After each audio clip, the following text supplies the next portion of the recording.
Hello! Hello, everyone. Hello, everyone. Good afternoon, good evening, good day. Hello. It is I, Almantas, former professor of sociology, current VTuber, old man who loves old things. I hope everyone is having a good day, and I may as well say that, for my own part, not auspicious, not inauspicious.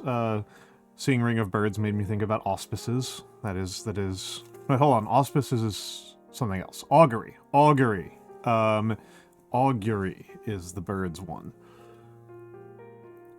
Augury is telling the future by looking at birds. But, yes, I am quite tired, didn't get good sleep, and I do not think it is related, but it's hard to it's hard to believe that it wouldn't be related. Not a fan of the news, and I did feel like I should talk a little bit about that. I know that tonight's plan was to go over the 2025 review that I got from my viewers, and we might get to that in a little bit. But for the moment, I am, I don't know, I feel like this is one that's kind of worth talking about, because I know a few things about it, and, from a more specialized perspective than I think a lot of people are used to, right? I know a little bit more, I think, than the average person, at least because I've read, a couple of academic books on these subjects.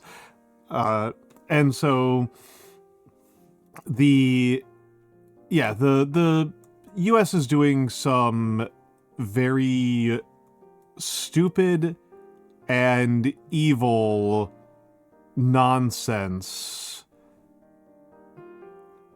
in the world, internationally, and I may as well talk about a couple of things that I've noticed as beliefs that are kind of worth discussing, I guess. The first is the concept of strategic bombing, of strategic bombardment. This is a military theory, military approach that dates back to World War I. There is an approach, I have read works on the concept and strategy of strategic level bombardment dating back to, I think the oldest one I've read is 1923. And so to clarify what I mean here, right, a little bit of terminology here. Strategic bombardment, by which I mean, what I mean when I'm talking about strategic bombardment is trying to achieve strategic aims primarily through the application of fires, of bombing. That is to say, if you are using an army or a navy that has planes and helicopters that are operating in tandem with other naval and other infantry and armored assets, ground assets, that's what I was looking for. Other naval and ground assets. That is not strategic. That is not strategic. Strategic would be like the Battle of Britain, right? The Battle of Britain where the Germans were bombing the United Kingdom. That would be an attempt at applying strategic air power. And there is the US use of strategic, arguably the US bombing campaigns against Japan in World War II. And there have been several attempts to do strategic air campaigns in the intervening years. And the point of the distinction I'm drawing here between other applications of air power and strategic bombing is that you are attempting to win a strategic level objective, that is to say a war, without the use of ground or naval assets, right? That you're trying to do it with an independently existing air arm. And the track record of this type of campaign is extremely poor. Extremely, extremely poor. It is... I don't know if it has a perfect losing streak, but pretty close to it. Pretty close to a perfect losing streak.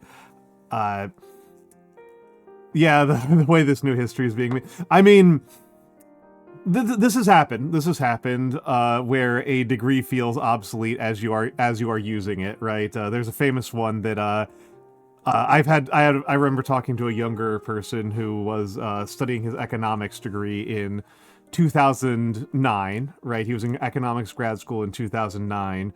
And the professor would just, more than once, just kind of came into class and was just like, oh, I don't know what to tell you, man. Everything in the textbook is wrong. Everything in my textbook is wrong. It's not just a matter of it being a bad economy, right? It's not a matter of it being merely bad. And there would be a similar thing in the 70s, right? It's not merely that it's bad, it's that the existing tools have been proven to be stupid and ineffective.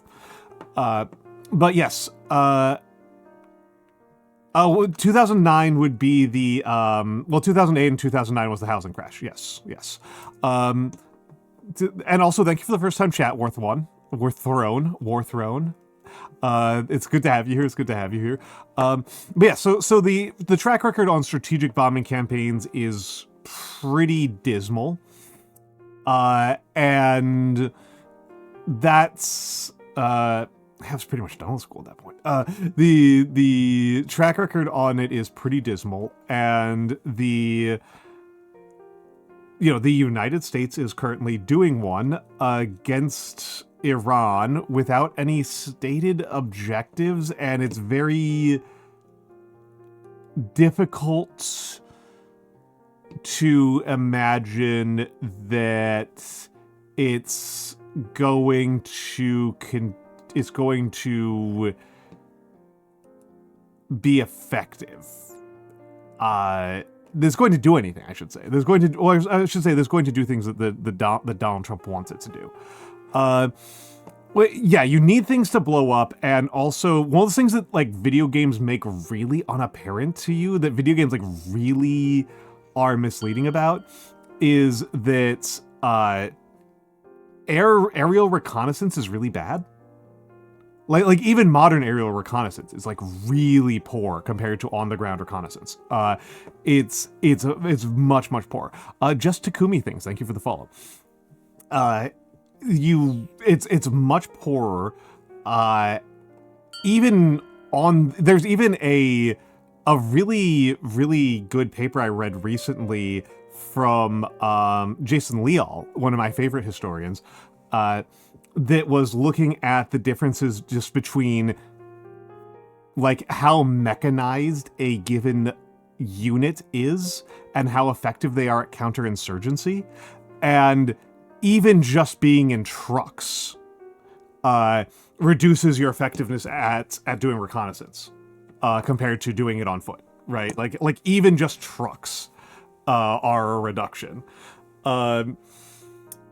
I mean, it depends where thrown if which country you're in, and I mean, I will say if you're in the United States, I have no idea. I have no idea. I really don't know. I will say academia has been a bad career for a long time, probably longer than you've been alive. I'm American. I am very American. I am very gringo. I just have a lot of international viewers here. I can tell from...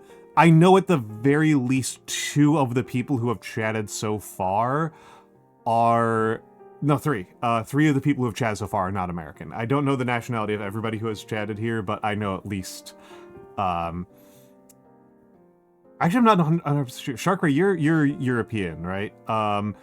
Xanadu is European. Carmelo's in the Philippines. So it's... so I know where some of my viewers are from. You're American? Okay, you just have a horrible degen sleep schedule like me. Why did I think you were... I know why I thought you were European. I know why I thought you were European. It's because you actually... No, it's because you like Paradox games. Liking Paradox games is very European coded. That's what it is. That's what it is. If I go back to being a Paradox streamer, I'll probably start streaming, like, I'll probably move my stream time up like 5 hours to get more Europeans. But yeah, the total absence of... JJ, you can just ask Xander. You can just ask him. Like, it's like, there's two game categories that are European coded. One is Paradox games, and the other one is train simulators. But Age of Wonders 4 is absolutely bang. What about bus simulators? I don't know about bus simulators or floors. Truck simulators, I think, are American. I think truck simulators are American. I feel like truck simulators are American. I don't know about the buses. I feel like the buses are a liminal space. I don't know. They don't have as clear of an identity to me. But you just live here. Yeah, I did. Yes, I do remember you talking about your family background a bit. And yes, Rexy Raibo, I just couldn't remember. You're a little bit newer. I will get it in my head after a couple more times. After you remind me a couple more times. Middle school, there was a cross Canada truck simulator. Hell yeah. You're technically Portuguese. A wonderful. Oh, awesome. I've got two. That means I've got 2 Portuguese viewers. That means I've got like half the Portuguese market. Like half of the Portuguese market in my pocket right now. I'm big in Portugal. I'm big in Portugal. Yeah, Portugal is very much in Europe. It is very much in Europe. It is one of the oldest European countries. It is very European. But yes. So my kind of point here is that I was already pretty upset about what my country was doing in advance of this. No, Portugal's very much in Europe. Yeah. I would not use that terminology. I would not say, Portugal is right next to Spain. Middle East would be on the other side of the Mediterranean. I mean, depending on what you're trying to do with your geography story, you can come up with different answers, right? Like the Mediterranean is a genuine geographic unit, right? That's a genuinely reasonable geographic clumping to work with. And if you're studying ancient history, people tend to actually say Eastern Mediterranean way more often than they say Middle East. Because the Mediterranean is actually the important part. Yes, hello Noir. Despite everyone's best efforts, I am still alive. And the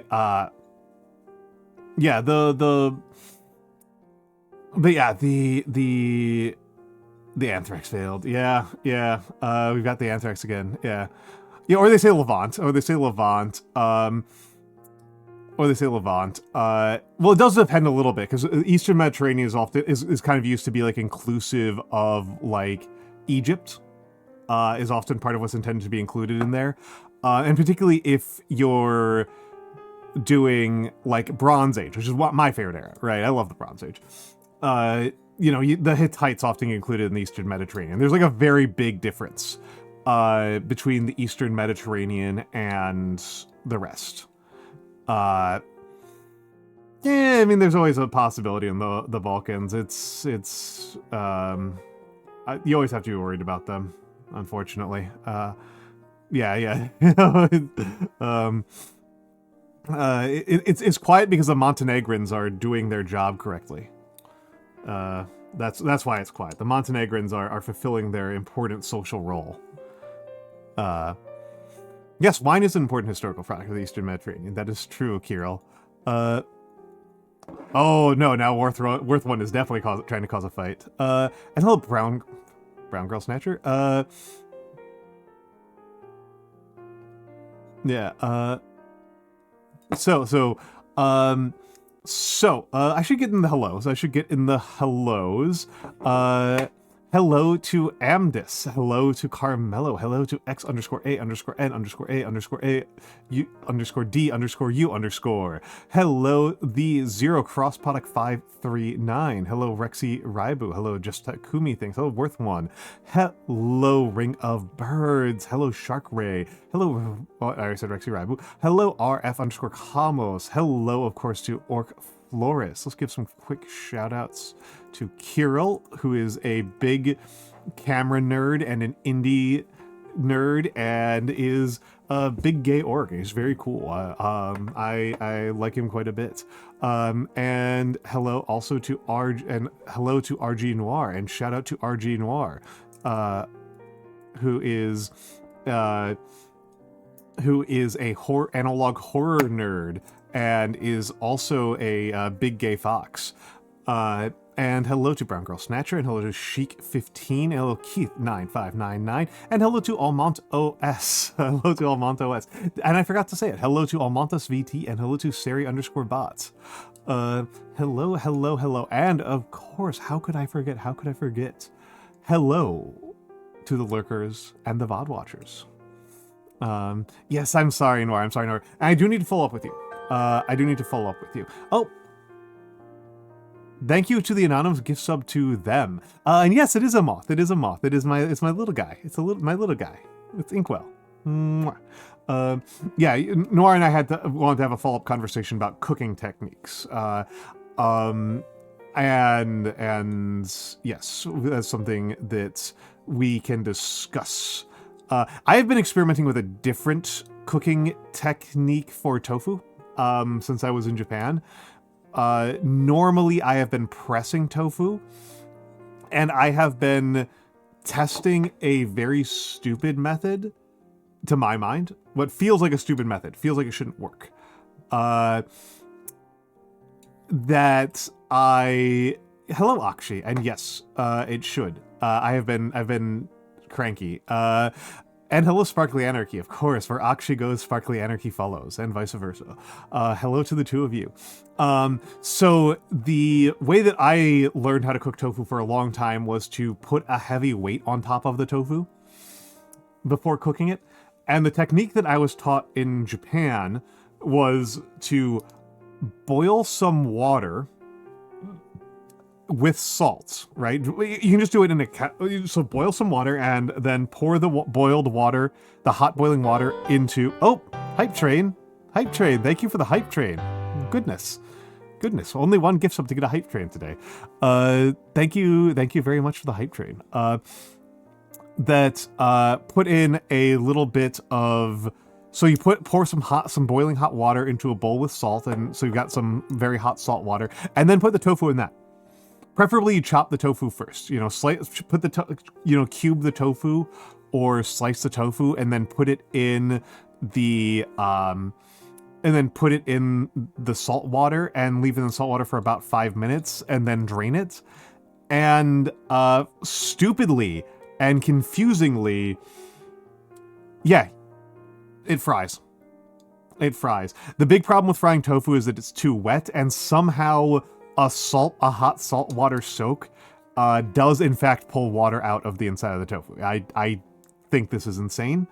I kind of understand the physical chemistry of what's happening, but it's been a very long time since I did physical chemistry.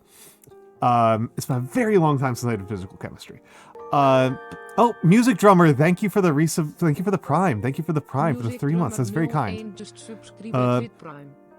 Yes, I have, Keith959. I have. You want to do that more with, like, I think you usually do that with Silken. I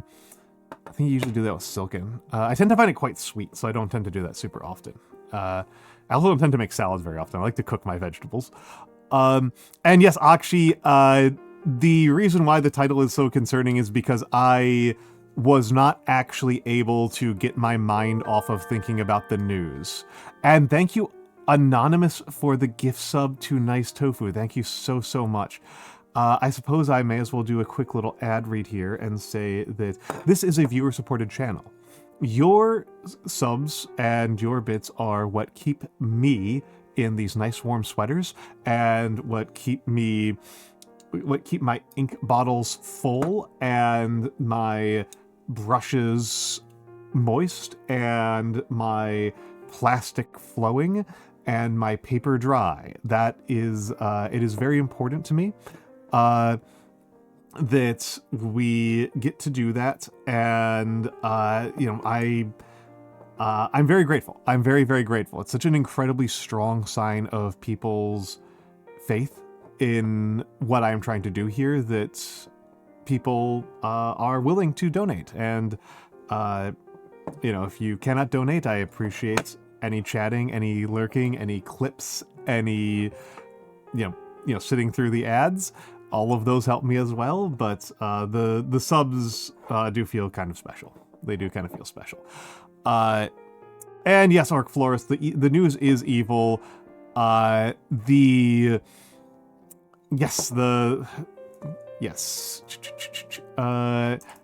I do take commissions. I do take commissions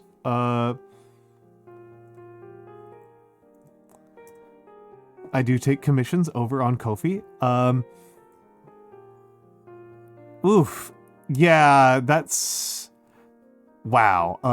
And yeah, the thing that I was, to be honest, just the news coming out of Kansas was bad enough to put me onto a very foul mood.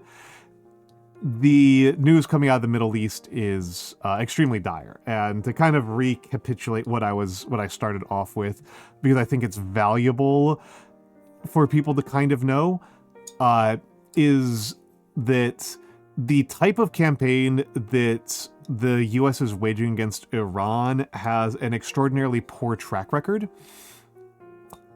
Oh wow, Tatsuya's, wow. I actually don't know who Shoichi is, but I do know who Tatsuya is, because I did read Act Age. Oh my goodness, Keith959, this was something I was talking with a good friend of mine about, is that, sorry, let me finish my thought and I'll get to what Keith959 said. I'm being very ADHD right now. The tracker of these strategic bombing campaigns is extraordinarily poor. It has basically not really worked.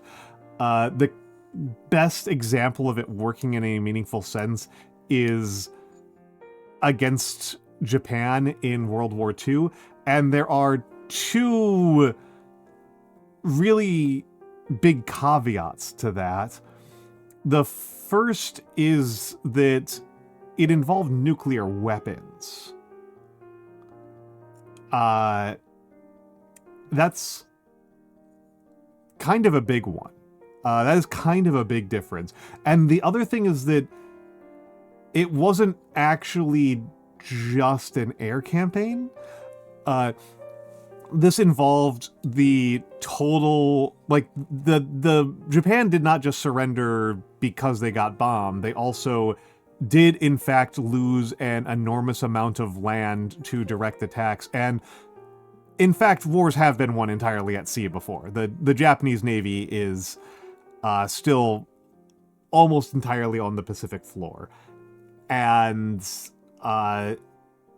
wars that have been won entirely by air power are thin on the ground, but wars that have been won entirely by naval power are not. Those have been done before, so it doesn't feel like it's really being fair to treat it as an exclusively aviator-driven military campaign. Which is all to say that wars are bad and evil, and we should do less of them. And this is an exceptionally stupid one. And it just looks like we're murdering children for the sake of doing it.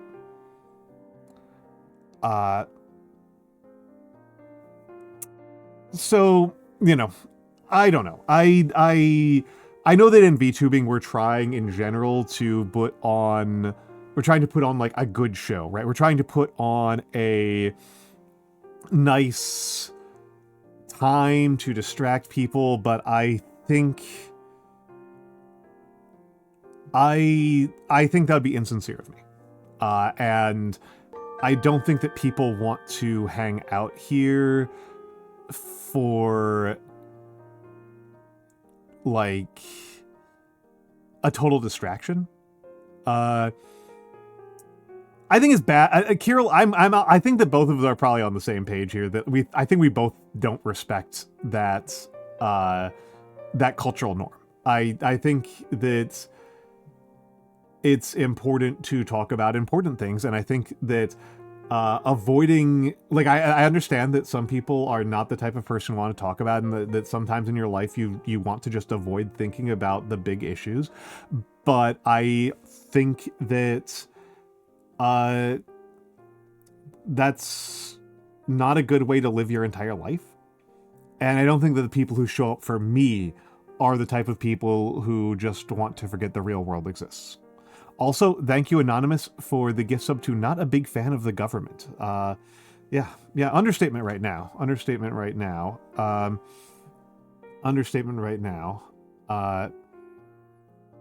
hello, Kayukuma. Hello, Kayukuma.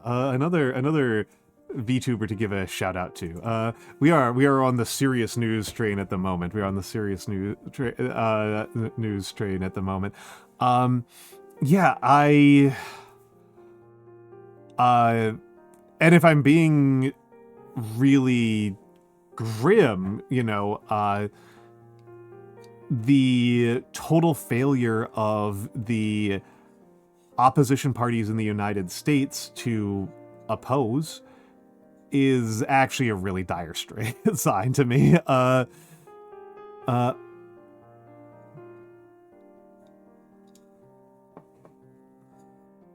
Kind of indicates a position of privilege in one way. Yeah. Oh, that hurts me, Music Drummer, because I remember when I was a young old man, spending $30 for a month's worth of groceries. I remember being able to, admittedly, I was not in good shape at that time in my life. I was very poor. I did not have a lot of money. I was not eating good food. It was a lot of potatoes. I remember buying like one Red Delicious apple every other week as like a big treat. Right, like that's where I was at. Was like Red Delicious apples were like my equivalent of like splurging and going out for like a fancy dinner. You know.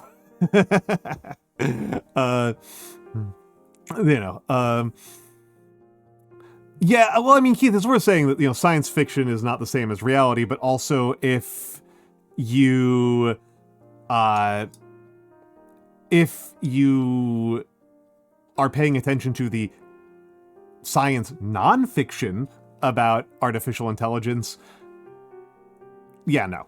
And I can say, one of those things that has driven me a little bit, I don't want to talk too much about AI. It's honestly a topic that has bored me to tears at this point.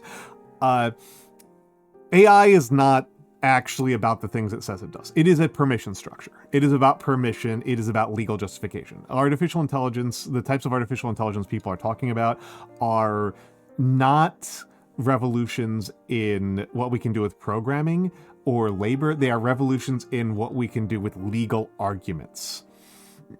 That is what they are.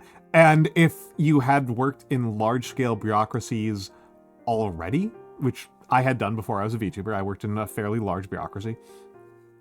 When we technically, we didn't call them AIs, but we did have algorithms, which is the same goddamn thing realistically. And, you know, we would deny claims and break contracts and break obligations with people. And we would just say, oh, the computer said, right? You know, people would be like, oh, hold on, we had a deal. And we'd be like, well, the computer said we don't. You know, well, the computer said we don't. You know, and the answer was, right, like, it was convenient for us if the computer said it didn't. And it just made it easy for those of us who are line workers, who are doing the face-to-face stuff, to not actually have to explain to anybody why they weren't getting the results they were expecting. It was like, oh, computer said so. High-powered sperm. It's dumb. So dumb. So dumb. I do take some solace in the fact that we are probably getting towards the end of the AI chicanery. We are at the part of the AI chicanery where they are advertising using AI as a feminist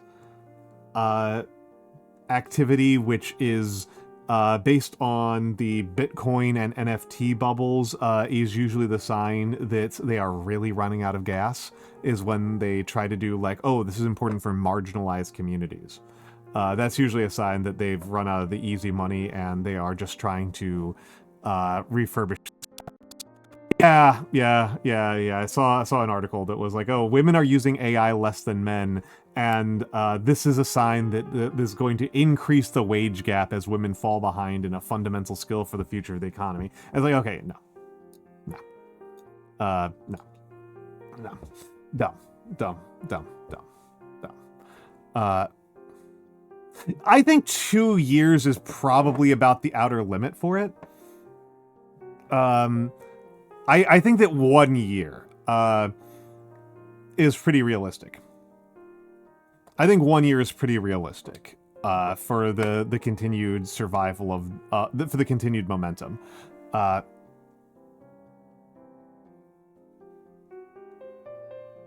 Hello, Costifer. Oh, that's lovely. That's lovely. That's lovely. That's lovely. And also, I also found it kind of surprising that they claim that women are using... Oh, Panda Hero Rue, thank you for the raid! Thank you for the raid! Hello, Rue. Hello, Panda Hero Rue. What were you up to? Gabriel Knight. Oh, hell yeah. Oh, hell yeah. How was Gabriel Knight treating you? How was Gabriel Knight treating you? Hello, Costifer. Hello, Pandaru. Hello, Deuter. Hello, Cocky Blue Socks. Hello, other raiders. My name is Almantas. I am a former professor of sociology, a current VTuber, an old man who loves old things. I am here explaining why the news has put me in a bad mood. And the small silver linings that I have been able to find through my knowledge of history is kind of where I'm at. And unfortunately, I got dragged into the topic that the topic of AI, which is very, very annoying to me, because I think it's very boring and stupid. Oh, Aspen was with you. I was wondering where I was going to ask where Aspen was. Oh yeah. No, the thing is, like, from the people I know who are like adventure game nerds, apparently they consider Gabriel Knight like relatively intuitive and like coherent. Like, they're like, oh yeah, these ones are not that insane. Yes, hello, Aspen. Hello, Aspen. Hello, Aspen. Hello, Aspen. Yeah. But yes.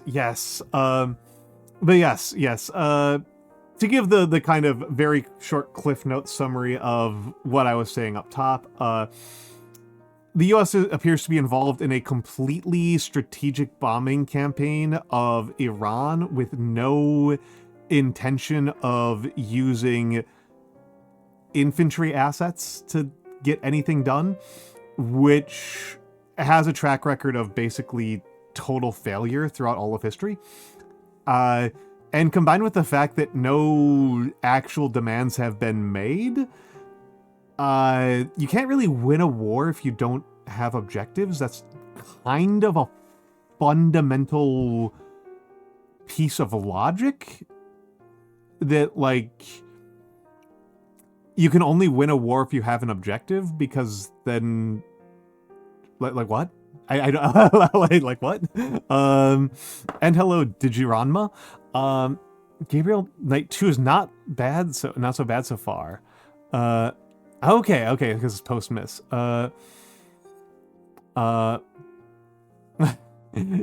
Your poor Louisianan heart weep with the pronunciations of key areas.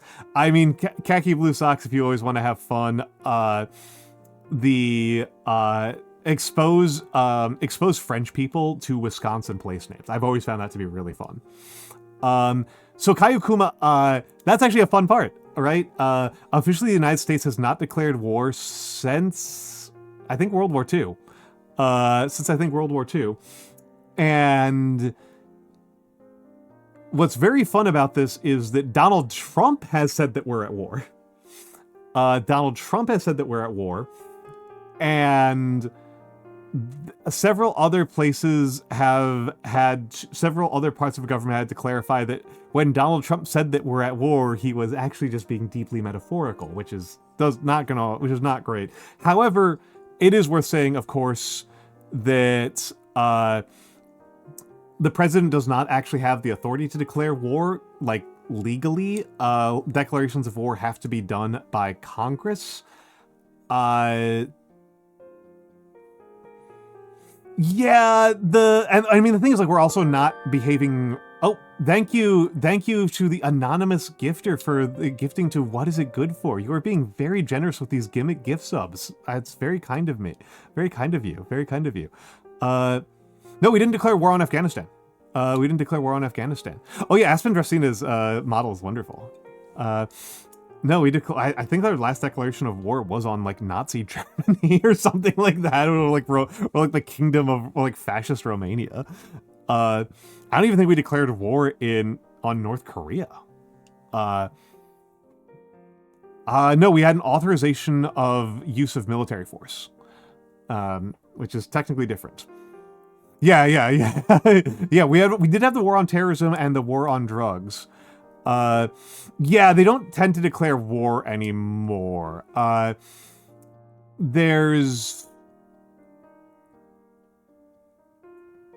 It's kind of interesting that we didn't declare war on ISIS. Right? Like, that's kind of an interesting one. Yeah, because there's rules around warfare. Oh yeah, the war on Christmas. The war on Christmas and the war on woke. Can't forget about the war on woke.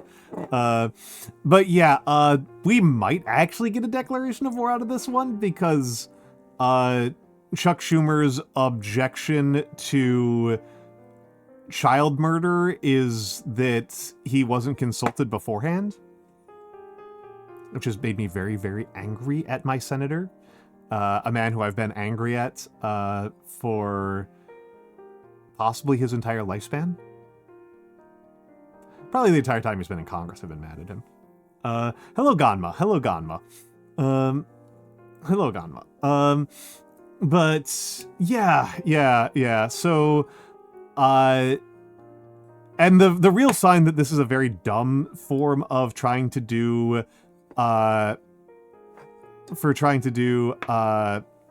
regime change, because one of the things that they have done is they've been assassinating opposition leaders. And also, I should say, this is the big problem with strategic bombing, right? The theory crafting behind doing strategic bombing as a method of achieving war aims is that your opponent, the civilian population, when they have been bombed, will give up in terror, right? That it will lead to a rapid fire surrender. The number I remember from saying from the 1930s was somebody thought that 300 tons of bombs would cause fucking interwar France to surrender, which is absolutely insane given what we found out since then. What we have found out since then is that it's actually fairly similar to sanctions, right? It's fairly similar to sanctions, where the targeted population, I think accurately, perceives sanctions and bombings as being done by an independent third party against them, and that their indigenous government is on their side, right? The stated claim is like, oh, like, if we bomb the civilians or we put sanctions on the civilians, they will revolt against their own government in favor of the people who are bombing them, which is insanity. Yeah, no, I didn't see those specifically, the top two people, but yeah, no, this is not smart at all. Yeah, no, it doesn't work at all. It's very dumb. it's yeah, this is the well, music drummer, it's worth, there's many types of sanctions. There's many types of sanctions. Sanctions is a very broad concept, and the sanctions that have been applied against Russia in the current Russia-Ukraine war have been somewhat effective, but they are also paired with other negotiating strategies, and they're pretty narrowly targeted. The sanctions that have been in place against Cuba and Iran for decades have been extremely stupid, right? That if sanctions are part of an economic negotiation package to try to encourage different forms of behavior, those actually do have a decent track record. The use of sanctions to try to just throw an entire country into chaos for question mark has no chance of success as far as I can tell. It doesn't even make sense.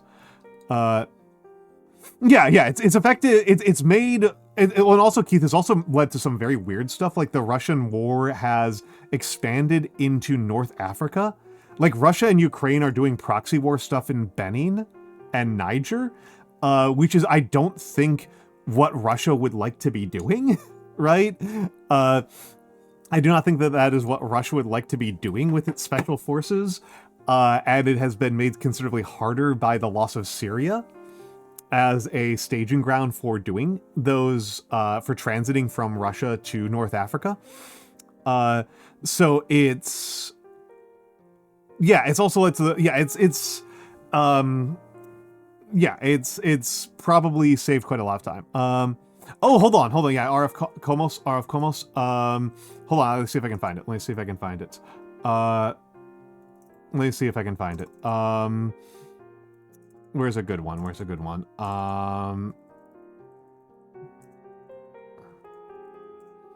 Hold on. And hello, Miss Gravestone.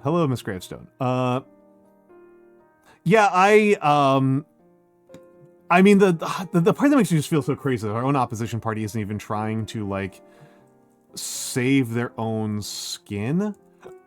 That is the part that really gets under my skin. Poor, to be honest. Poor. My country is going to, is fighting a really stupid war. And is going to get a bunch of people killed for very dumb reasons.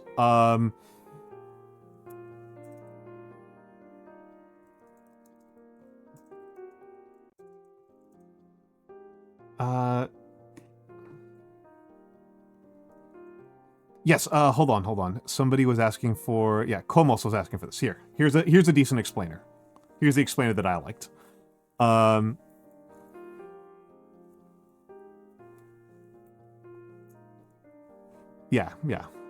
Ducore.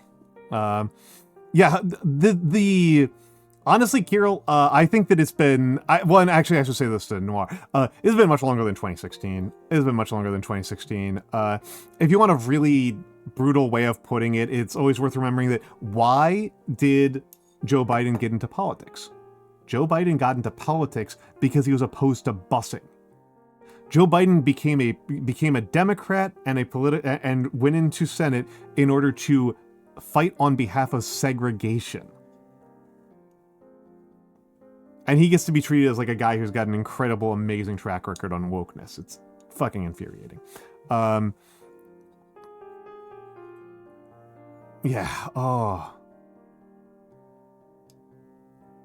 you only have one spare bedroom.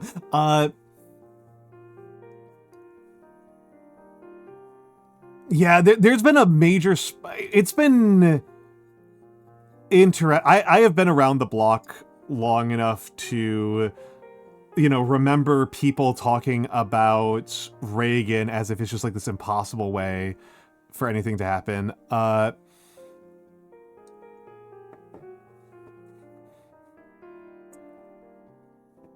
The total lack of, like, any attempt at optics has been very fascinating.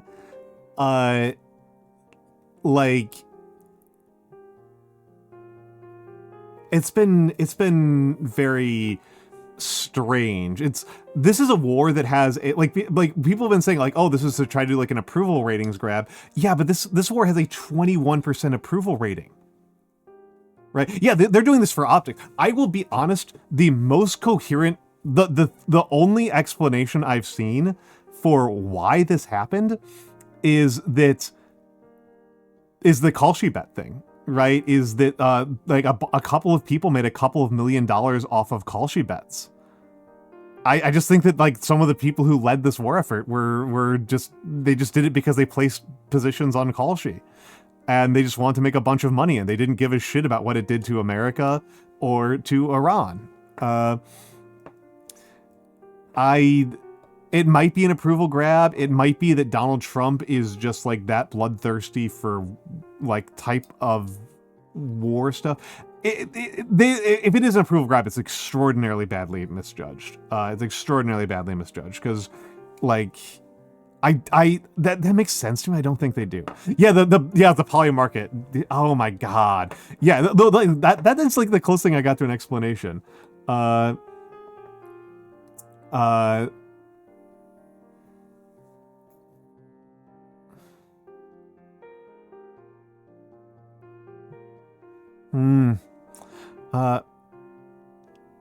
now makes zero sense. I was kind of assuming and hoping that we'd basically just never do a war with Iran. Like, people have been cheering for it for like my entire lifespan.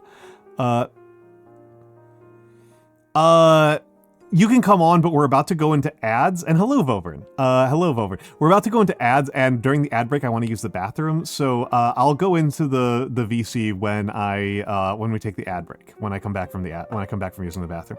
But yes, it's Vovern. It's Nate. It's my good friend Nate. And hello, Nap. And hello, Nap. Hello, Nap. Hello, one of my favorite streamers. Hello, one of my favorite streamers. Not a professor. I love Not a Professor. We got a couple minutes until the ads come up. Miss Gravestone, thank you for the 1 month. Thank you for the 1 month. That's very kind of you. That's very kind of you. I really appreciate the support. I really appreciate the support.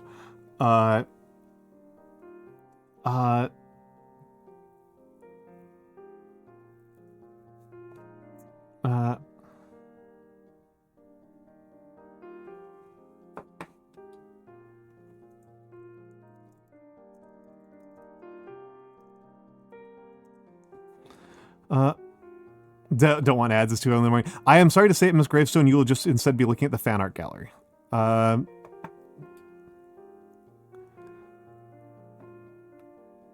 You'll just be looking at the fan art gallery for a few minutes. Yes, I love the dance emote. I love the dance emote. I love the tank. I love the tank especially. And hello, Critical Peyton. Hello, Critical Peyton. Nice to meet you.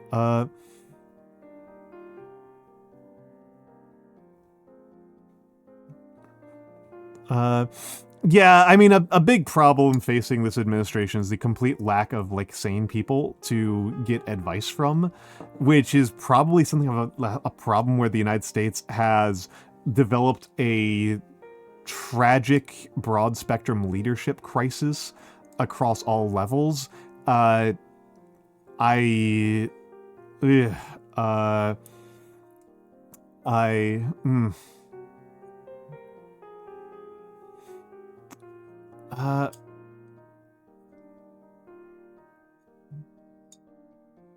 Just mad at yourself for drinking so much water. I'm sorry, my friend. Don't have any memory of us not being or in the Middle East. I am old enough. Thank you, Anonymous, for the gift sub to _swamp. That's very kind of you. People are whoever I don't know if this is one person, but whoever is giving these anonymous gift subs to various gimmick accounts, it's very generous of you. It's very, very generous of you. Okay, we are going into ads. I am going to use the bathroom. Please enjoy the fan art gallery while I am away, and I will be back in a few minutes. Thank you very much for your patience.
All right, I'm back. I am back. Hello. Hello.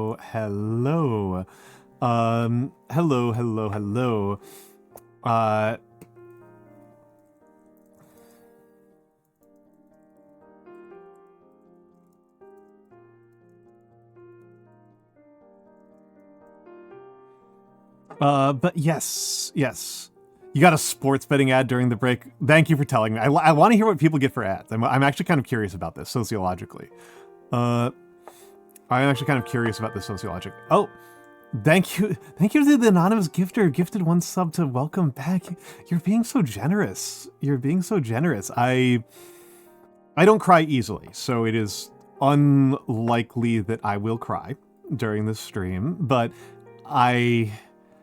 it does make a lot of a difference to me. It does make a lot of a difference to me that people feel like I am worth supporting. And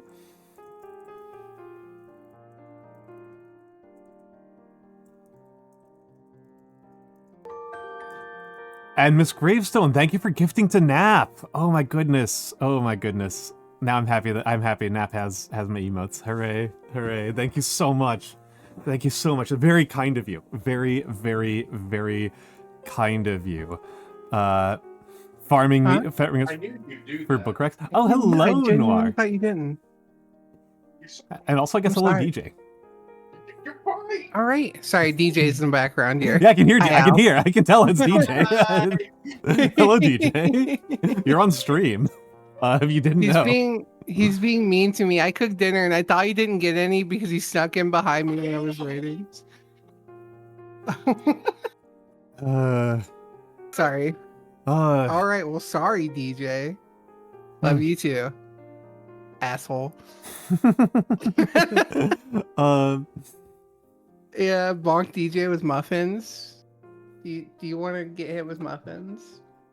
I can get the muffins. Fucked up. Anyways, so yeah, I genuinely don't know if what I'm trying to do with the Fugi is scanning properly for other people, or if you just look super tiny.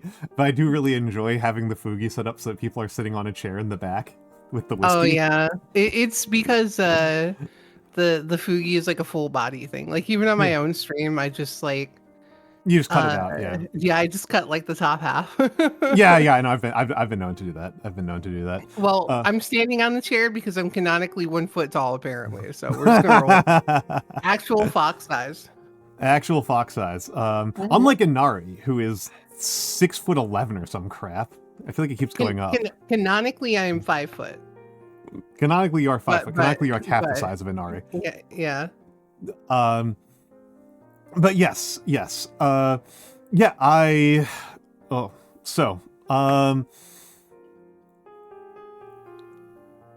5'8" still people, you're 420. That's fucked up. That's pretty funny. Whereas remember, if you are 5'9", you can tell people that you're 69 inches tall.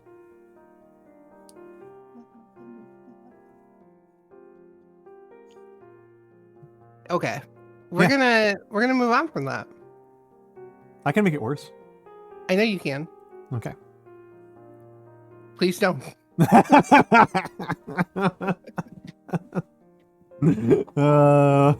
But yes. I think where we were at was, if you're 6 inches, what do you tell people? Tell people that you're 9 inches. Ho ho. I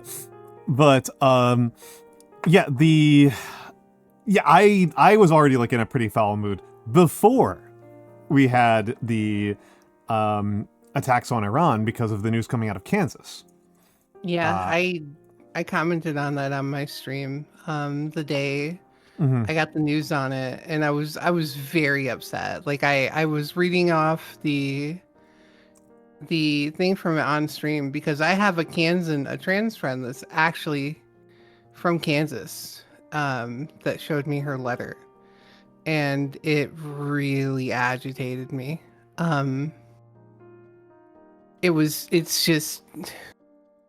It's nothing short of just mindless cruelty. Like, honest to God, there's really no other way to explain it than it's just mindless cruelty. And yeah, Ridiculous.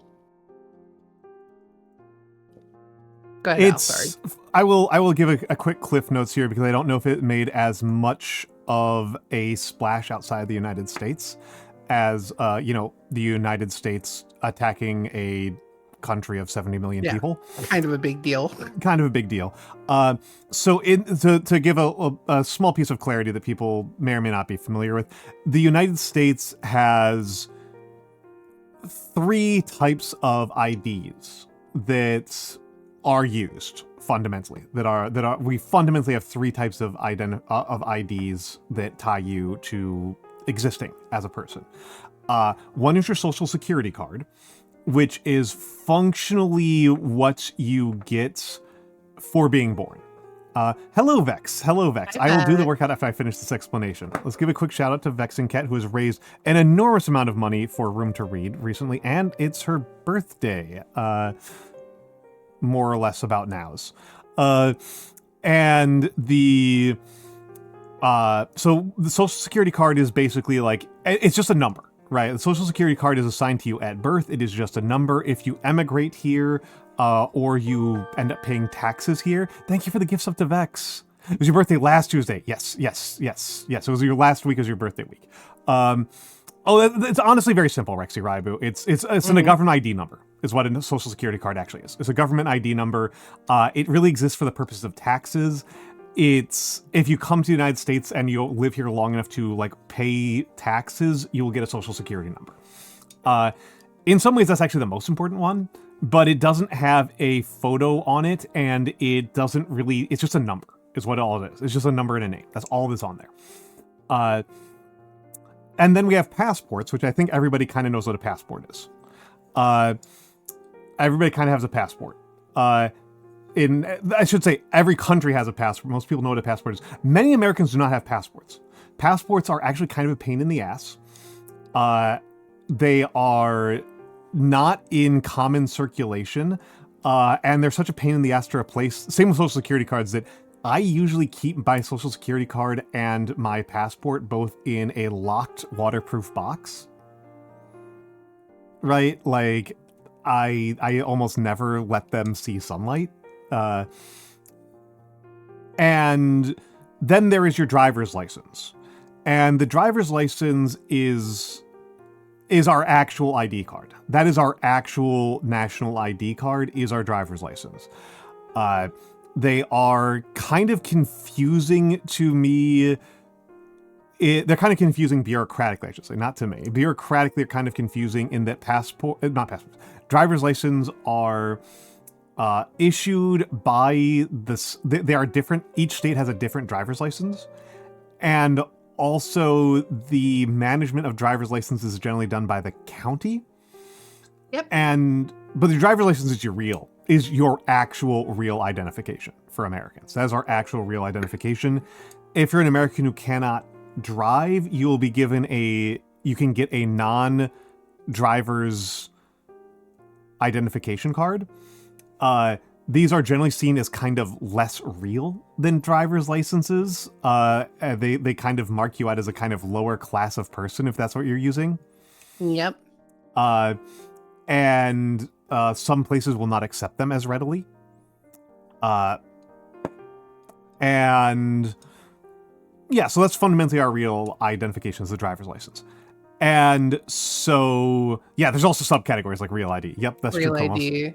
Yep. Yeah, I have what's called an EDL. Unfortunately, it doesn't really matter anymore, but because I am originally from the state of Michigan, one of the benefits that we get, instead of having to use our passports, if you get what's called an enhanced driver's license, you'll get a little mark on your driver's license that essentially functions as a passport specifically for travel to and from Canada. Not every state has this, but mine does, and it was really cool. And I'm sure that there's probably something similar for like near the border with Mexico and everything. So there's a lot of things. It's all very state by state. It's very state by state. The state has quite a bit of discretion over driver's licenses. Different states have different ages at which they will issue a driver's license. It's pretty confusing. Yeah, so I assume Aspen probably lives like in the Great Lakes area ish, because that's where most of the states that you can get an EDL are from. Yeah. Generally. And anyway, to say what the core of what is going on with Kansas is that Kansas had on very short notice issued a legal change to driver's licenses where your driver's license has to have your birth gender on it. Your assigned at birth gender on it. This contradicts their previous driver's licenses and invalidates all trans people's driver's licenses. And the specific thing that they're saying is that the specific wording is that they are suspending the driver's licenses of anybody who trans their gender and has their non-at-birth gender on their driver's license, which is a huge problem because even though driver's licenses are not a national institution, strictly speaking, driver's license suspensions are. Yep. So that means that even though New York will treat your lived gender as your real gender, for the purposes of your driver's license, if your driver's license is suspended by the state of Kansas for this reason, you can now get in trouble for driving without a license in New York.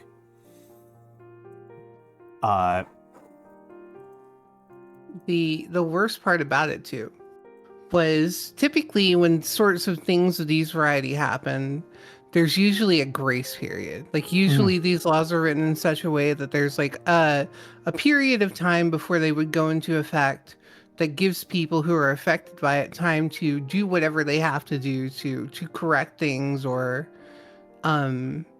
make things out to where they're no longer going to be affected by the new law. This one had no such provision. It was the second it was signed, it immediately went into force. And they've already sent out letters. They're clearly intending to immediately enforce it. So now they can't even drive to go do anything. It's disgusting. For example, leave the state. Yeah. Yeah. So, yeah. It's just evil. It's evil. It's pointlessly evil. And it's worth pointing out that this creates a whole bunch of downstream problems as well. Because a bunch of states have laws that your gender across all documents has to match. Yep. Which means that, yeah. Which means that now you have to change all of your other documentation. I'm willing to bet you can't. This is one of those states. Yeah, well, you might not even really be able to, right? Like now you've got mismatching effects, and now it causes all sorts of problems. This actually has caused a lot of chaos in the past. There was a one that I always thought was a really interesting piece of chaos that happened several years ago, was that Texas passed a law in the mid-aughts that your name on all of your government IDs had to be spelled exactly the same way. And the goal here was really to fuck with Asian immigrants. That was who they were actually targeting. They're actually targeting Chinese guys who were named, Zhang and went by Andrew. You'd have like Zhang Yi, and they'd be, you can call me Andrew. And that was the actual purpose of it. What they were not counting on was that the Texas DMV, what do we call that? The input protection on the text strings that the Texas DMV used did not include apostrophes. So this means it caused absolute fucking chaos for anybody who had a name like, say, O'Shaughnessy. My ancestors are being discriminated against once again. Yeah. Anybody who had a hyphenated last name was in complete chaos. Anybody who had an apostrophe in their name was in complete chaos. Because the DMV would not issue those, but it would be on your birth certificate and passport, because those did include those. And now those IDs don't all match because the Texas DMV are using literal 80s era computer programs that decided to save space by omitting apostrophes and dashes in people's names. Fun fact, West Virginia has that problem too. The only reason that I know that this is true is because my grandmother is from West Virginia. And before she got married, her last name was Odiskins. And so it had to, when she moved to the state of Michigan, they had to deal with the issue of getting the apostrophe back in there because of how specific at the time Michigan's laws were about making sure all documents match, like you just said. They're like, but this one's different. And so she actually had to go through like a whole legal name change just to get the freaking apostrophe back in there. Hello, Miss It was Mochivitz. psychotic. Hello, Miss Mochivitz. As an aside, I am going to do that workout redeem. I'm going to do 10 push-ups, so I will let you are in charge of the stream for about a minute or two. A minute? A whole minute? Hi, everybody. How are you all doing? I know it's a tough time out there, but I hope everybody's doing well. 2. I wish I could have got to see him do this 3, in real life when we met at MagFest. 5. I just want to see him look like a goofball. 6, 7, 8, 9, 10. You know, to be honest, music. DMV is pretty quick back where I lived, but I also lived in rural Michigan, so like didn't have that much in terms of problems with DMV, except for the fact that I had to travel an hour to get to the DMV. Thank you, Vex. Thank you, Vex. Yeah, no gains. How are your gains recently, Al? I'm trying to cut. I'm trying to lose. Trying to cut. Trying to lose. Really? You look like you're in pretty good shape, man. According to the doctors, I am 30 over. How the fuck, huh? Yep. They want me to Brother, find... you don't have enough of an ass to be over anything. Dude, you made Hank Hill without the prosthetic look like he was caked up, dude. That was crazy. Yeah, no, it's good to have like people who can in fact confirm that I have no ass. That I can absolutely. It was concave. Like, it's not a roast. This is just the truth, dude. It's just the truth. It's just the truth. I am the least caked man on this planet. And it's so funny that people are like, "Oh yeah, you should do more squats." It's like, brother, I used to do like triple body weight squats, like, and I still had nothing. I think you're cooked. I don't even think estrogen could save you at this point, man. I think you're just done. I get a BBL and it just kind of pancakes. It deflates immediately, dude. That would be so fucking raw. They try to put it in, it just skitters away. Yeah. Just draw him with like a double-sized ass, just to make him feel better about himself. And thank you, Anonymous. Very incredibly generous. Thank you for the gifts of the flat ass. Dude, whoever's doing this they're dedicated and they're being very supportive and kind. Thank you very much. This is the joke police. We're sorry. The joke's too funny. Sorry, comedy police. Yeah, that was the bit. I haven't seen Vine in forever.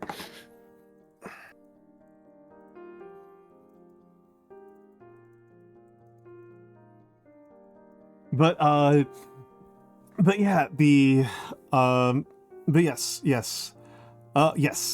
Okay, good. That one's still working. The Streamerbot has been bad lately. After serving me loyally for 2 years, it is breaking down. Wait, what? That's invalid? deeply embarrassing. That is deeply embarrassing. I will just grab the link manually.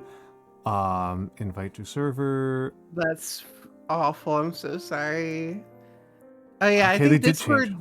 Discord did a sweep at the start of the year. I had to replace mine too.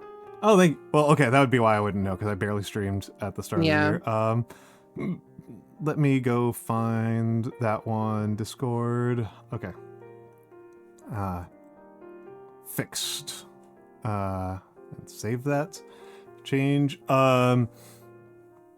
Thank you for alerting me. Thank you for not just like not saying anything. That's actually very helpful. That's exactly the type of troubleshooting that I need. Right. That's exactly the kind of feedback. Project. You know. Yeah. Yeah. But yeah. There are charities to help people evacuate from Kansas. And yeah, I don't know what to say, right? I guess I do, which is I'm fucking mad. And I was kind of hoping that some of the better states would start like retaliating in some way against Kansas for this. Something like, if you are a trans person in Kansas, we will issue you a New York State driver's license. Yeah, but I mean, that would make sense. It would require a certain level of like, well, first it would take a minute to organize, right? Is like part of the issue, but also it does require a certain degree of petty ruthlessness. If somebody was gonna do it, Gruesome Newsom would have done it already. Like, but he hates trans people so much. I know he does, but he also really like the only thing he hates more than trans people is not getting a chance to one up Republicans in the pettiest way possible. So I mean, not true. He hates homeless people even more. Hello, Blue. Yeah, hello. True. You're right. He does have The one real true ID. passion, which is bulldozing homeless people. Yeah, that's true. But It'd be difficult to get around the real ID requirement. I mean, they're going to do it regardless. I really don't. Oh, that's true. Pritzker feels like the person to do it. Actually, I was like, because I'm from New York, so could do it. Pritzker, Tim Walz could do it. I could see Tim Walz doing it. I could maybe see Walz doing it. He is kind of distracted. I could not see Whitmer doing it. I think she would if she could, but Michigan's legislature is kind of cringe, unfortunately. So.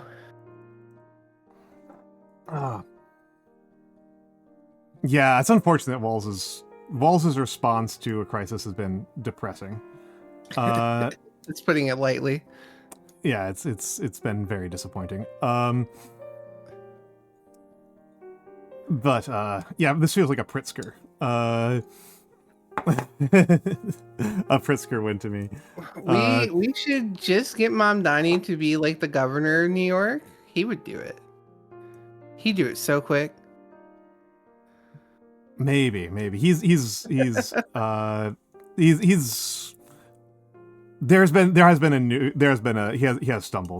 has finally stumbled. Has he? What do you do? And it was on trans issues. This is news to me. Several hospitals have ceased providing gender affirming care. At his directive? No. Not under his orders, but he hasn't said anything. I know Sinai was one of them, and I do know enough about New York law that I can tell you that doing that is just flat out illegal. Like in New York, that is and he fully has, illegal. I'm assuming he's aware of it, and he hasn't said anything yet. He's got. I mean, people have brought it to his attention, so he's got to have. I don't like that. I don't like it. Hopefully he comes back around on it fairly soon, because I don't like that. I don't like it at all. And again, like I said, it is extremely illegal. It is very much illegal in New York. It is something that he could be. The only response that I would consider like remotely acceptable is like, we are pursuing criminal charges against Yeah, these absolutely. hospitals. It appears to be that the hospitals are, this is coming at the hands of, national level stuff from, the Trump administration. But again, it is illegal in New York. Yeah. Outside of California, he's despised.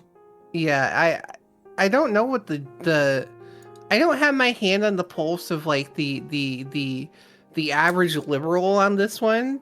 Me and Al are for better or worse, both the type of people that absolutely despise Newsom. Yeah. I would like to think most people hate him.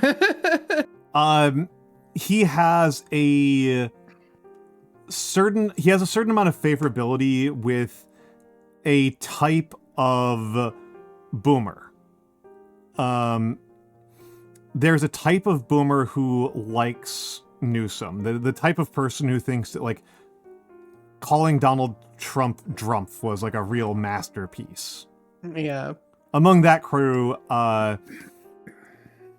he's fairly popular. The Reagan Democrats. Among Reagan Democrats, he's fairly popular. And among the rest of... I feel like...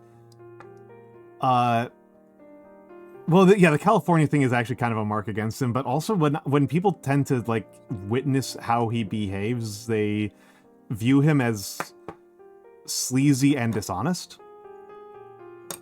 He's the West Coast Cuomo, man. That's the way I think about him. Yeah. He's not sleazy. He's just Italian. And yes, hello, Kira Cat. Yes. Kira's got some unread. I've got some unread DMs because I had to stream. I told you I was starting stream. Hello, Kira Cat. It's Kira Cat's birthday. Ooh, happy birthday! Happy birthday.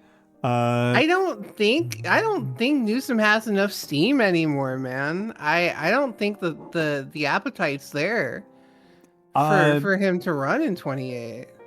I mean, the thing is that like the Democrats' bench is very thin in general. Yeah. The only person who I think anybody is talking about that feels like they have any momentum and favorability is Alexandria Ocasio-Cortez. Yeah, I mean, AOC is the one I would prefer the most out of anyone that's like currently even remotely viable. But she's, I don't know. She's doing smarter stuff, like, aggressively going out on the international stage and looking like a sane person. Hello, Ace. Hello, Raiders. Hello, Ace Windfall Chapter. Hello. Ace Windfall. What were you up to, Ace Windfall? You were just chatting. What were you chatting about? Please tell me all about it. For the Raiders, my name is Almantas VT. I'm a former professor of sociology, a current VTuber, an old man who loves old things. I often do calligraphy and paint miniatures. And today, I am having a very angry talk about politics because I am very upset about the state of the world. And I am also joined by Tiny Gay Fox RGNoire. Hi, hello. That's the most excited you've ever been when I've introduced you. Yeah, I'm having a good day today, okay? All right. And thank you for the follow, Orange Kiwi Juice. Hello. Toiny. Yes. I do gothic calligraphy as well. And hello, Dolly Molly streams. Hello, Zreke. It's looking bad. It's looking bad for us, man. It's looking bad for us. The very polite, the very minimalist thing to say, the very cautious bad way to put this is that strategic bombing campaigns of the sort that the United States seems to be engaging in Iran tend to harden resistance. They punish and diminish the power of regime opposition, and they vindicate regime hardliners, and they kill a lot of innocent people very pointlessly and stupidly, and they are it just appears to be killing children for the sake of killing children is what it looks like to me, and I do not like it at all. I do not like that. Very classic American. It's one of those things that does like make me think a little bit about the whole like missive about like, oh, like you need to pay your taxes because that goes to like building schools. And it's like, well, it also goes to blowing up schools. And I think a larger percentage of it goes to blowing up schools. And that's the minimalist way I can put it, is that this looks like it's just going to get a lot of people killed for really stupid reasons. The much worse way of putting it, if I want to be much more extreme about this, than rather than talking about the simple military history angle, let's talk about the complex military history angle, which is that, to me, it feels like a little bit of a threshold has been crossed here, particularly with Chuck Schumer's actions, where the U.S. looks like it may have joined the level of rogue states where it only ends, it is an escalating cycle, upward cycle of violence up until it gets invaded by a foreign country or has a civil war that kills half the population.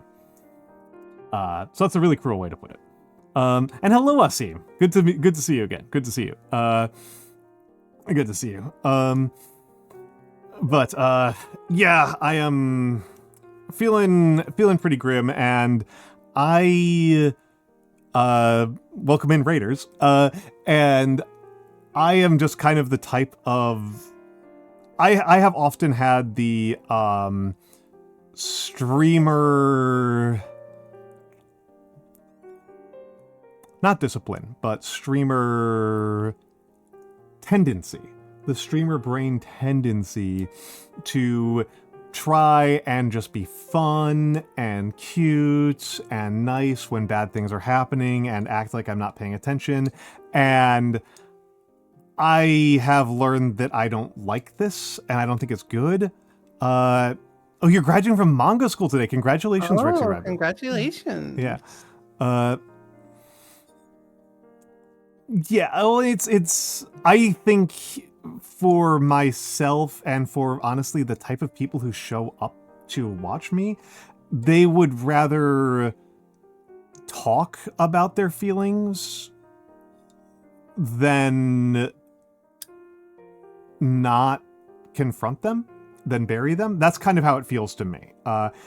I still think that one of the dumbest things I ever did as a streamer was for election night 2024. I tried to do the traditional streamer thing of like, oh, we're just going to have a cute, fun stream and nothing, we're not going to think anything about, we're just not going to pay attention to the election. We're just going to be distracted. And part of this was because I was anxious and I wanted distraction. And it's, not only do I think this was like just dishonest of me, I think that was insincere and inauthentic of me to do that. It was also stupid, tactically speaking, because I live in a first floor apartment in Brooklyn. I know what the election results were by 8 o'clock, even if I didn't check the news. You could hear the collective sigh outside. In the case of where I was, I heard the lack of fireworks. Yeah. Yeah, I heard the lack of fireworks. Kira Cat, I would say that the one that feels the most logical to me is Philip K. Dick. Yeah, it was dead silent. Yeah, it was dead silent. It feels like we're in a Philip K. Dick dystopia. That's the one that feels like to me. Yeah, I remember during the 24 election, I was like, I purposefully did not stream because I had my finger on like every possible tracker that I could get a hold of, and that was basically I do this every year, that there's an election, be it midterms, be it presidential, etc. I just always have all the trackers up, watching everything, so that like the second something changes, like I don't know. It's maybe not the best for my mental health to do that, but I can't not do it. I'm like, I gotta see, I gotta know the moment to moment. I'm too ADHD for this shit. It's important to know I think as an ADHD person, it's important to be able to put things away periodically. Yeah. The problem, sometimes I put them away for too damn long and I forget they're there. Yeah. See, music drummer, the problem is the second time around, I wonder if people did broadly vote for the Orange Man as much as was suspected. Maybe I'm being a little conspiracy brained. I don't know. Shit's just a little weird, for lack of better language that I feel like I can use right now. It's the thing that one of the things I really think about from the 2024 election was a friend of mine was in Miami. Oh, anonymous. Thank you for the gift sub to fraud. Thank you for the gift sub to likely fraud. And the reminder that I still need to play Ultra. I still need to finish off Ultra. How do they make that was so quick? How did you make an account with that name so quick after I said that line? Holy crap, that was so incredible. No, so fast. Well, okay, so I'll talk to Shark Race point, but I'll say a point that I thought was really interesting, which was that I had a friend in Miami who he was reporting back on the types of billboards that he saw in Miami. And the billboards that he saw in Miami were very much portraying Kamala Harris as an anti-abortion fanatic and Donald Trump as the safeguarder of abortion.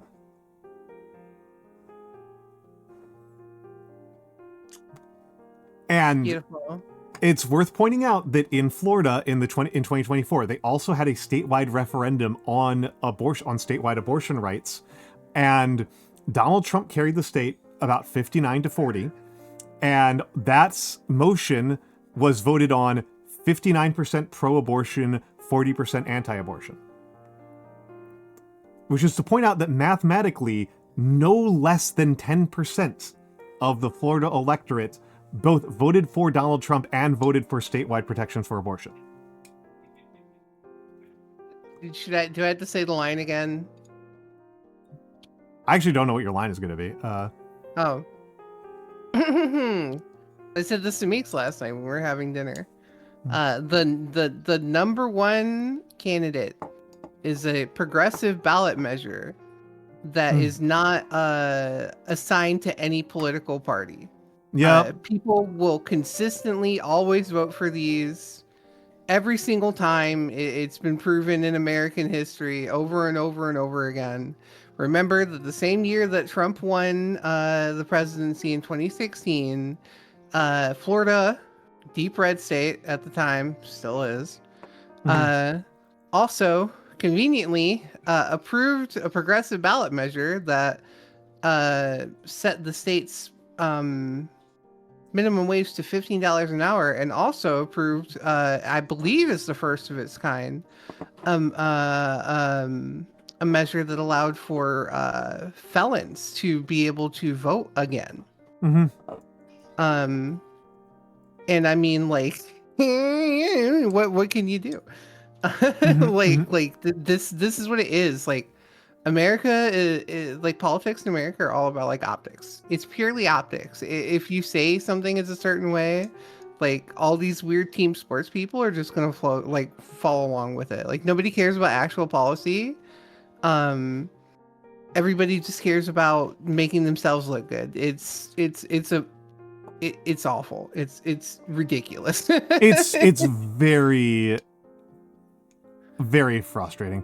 I will say I'm pretty confident that if Biden had made it clear from the had stuck to his initial statement that he was going to not run for re-election and had allowed Harris to have free reign to run the campaign from an early point, she probably would have performed better.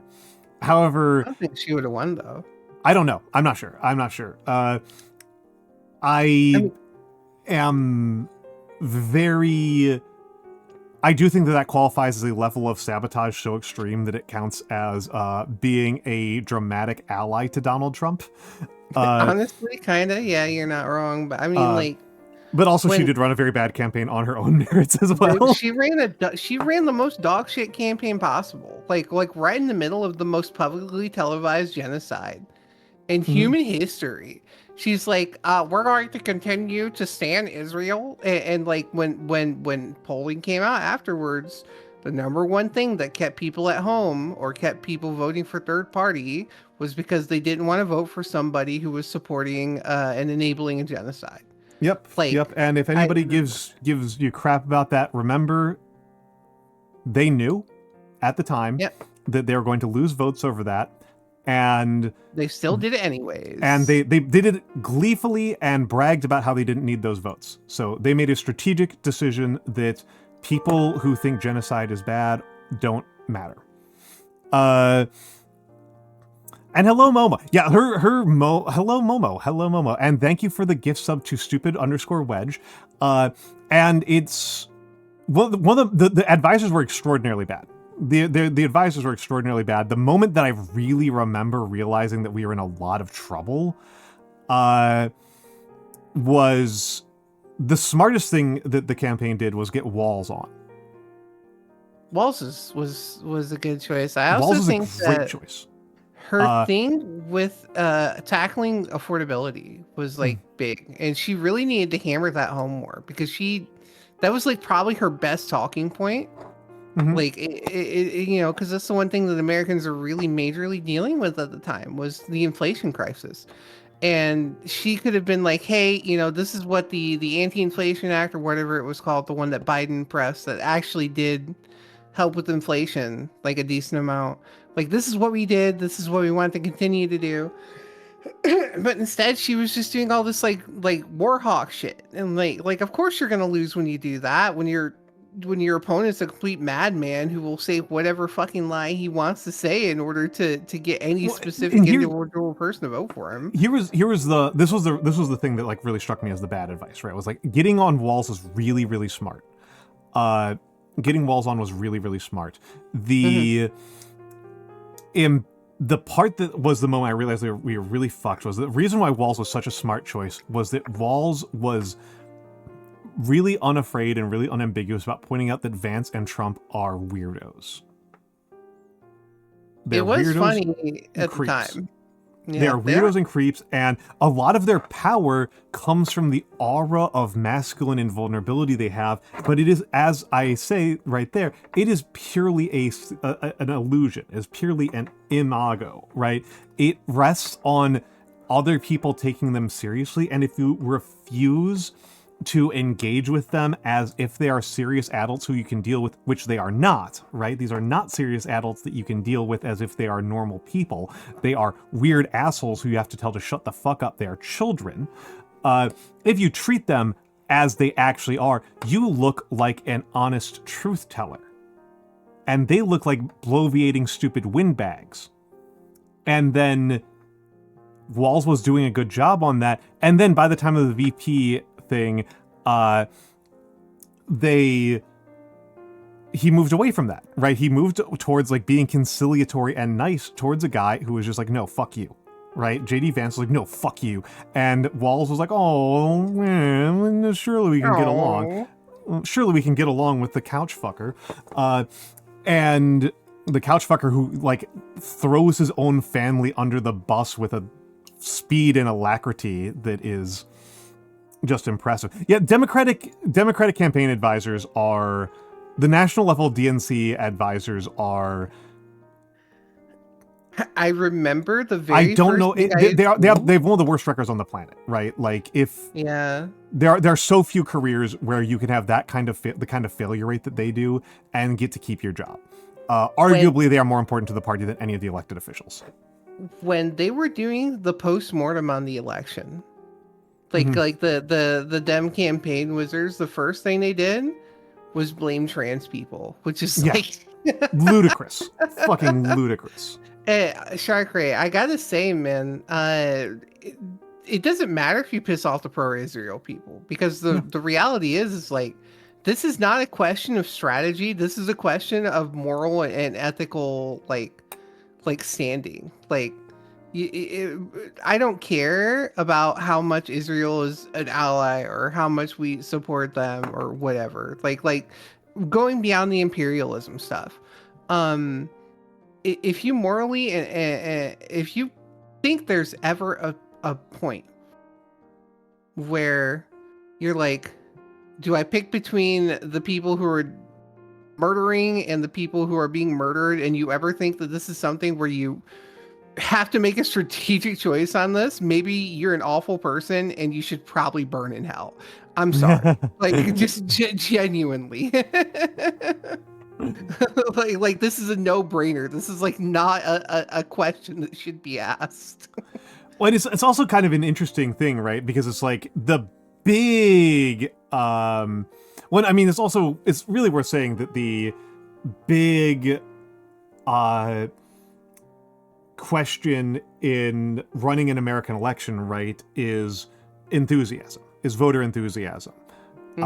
Particularly for the Democrats, right? Like the Republican turnout has been pretty reliable over the last several election cycles. It's pretty much just kind of tracked with the demographics, whereas Democratic voting turnout has been very sensitive to enthusiasm levels. And that might I think that speaks in large part to a flat out inferior ground game on the part of the Democrats. Very famously, Obama dismantled the equivalent that the Democrats had to the Republican get out the vote machine. He just dismantled Acorn unilaterally for extraordinarily stupid reasons. A Republican grifter just recorded a video of something unrelated happening and claimed it was Acorn committing crimes, and then it was just fraud. Always capitulating, man. Just like with the Somali immigrant thing, always capitulating. Like it's that makes me so mad. The Somali immigrants have added so much to our culture. Really, they're so such a net positive. Man. Immigration from Somalia is such a net positive to the United States. It's weird that the Dems have this issue. Like, this is so funny because the Republicans never complain about this. The only time I ever see people like, circling back a little, you were like, I hate the term electability. It makes me so mad because, like, when you talk about like appetite, when you talk about like enthusiasm, right? This is always like the Dems are like, oh, well, that's because so and so is the most electable. This really happened big time in the 2016 campaign. Like with the superdelegate fiasco, like the big thing where they were like, oh, Bernie Sanders isn't electable. Hillary Clinton is, despite the fact that he led in every single poll versus Trump consistently at the national level the entire time. Like, electability is like a fraud term that doesn't actually mean anything, and they just use it to push against people they don't like. it means matches a specific set of people's politics is what it actually means. It means it matches a certain type of person's politics. That's it. That's it. Like, they said the same thing about Mamdani, but like, he's not electable, and they said it about AOC repeatedly, and AOC slaughtered them. It's not that these people are not electable. The problem for the Dems is that they don't agree with what the Dems want, and they are supremely more electable because they're supremely more popular than whatever bog standard Tim Kaine politician they want to push is. Well, no, it's something that I talk about as a democratic deficit in our culture, in our society, in our political system. And the way that one of the ones I like to illustrate, and this is based on some old numbers, right? This is like 2010 numbers, right? These are like 2010 polling numbers. In Congress, every single Republican and all but a very small minority of Democrats in the Democratic caucus in Congress, extremely anti-weed legalization. This is like 2010 numbers, right? This is different now. Weed legalization was almost uniformly popular among Democrats and had like 75% approval among Republican voters. Yeah. That means that on that particular issue, which is also true of a lot of other issues, the vast majority of Democratic senators and representatives are to the right of the Republican voter. Yeah, it's true. Absolutely asshole move. And I mean, I will say, Shark Ray, the thing about what Mamdani and AOC did that has been very successful is ground game. That is what, having been here, right? Having been here and participated in them, the difference between AOC and other politicians and who she went up against, and same with Mamdani, and same with Salazar, and same with pretty much all of the other really good New York wins, has been ground game, has been like very simple electoral fundamentals.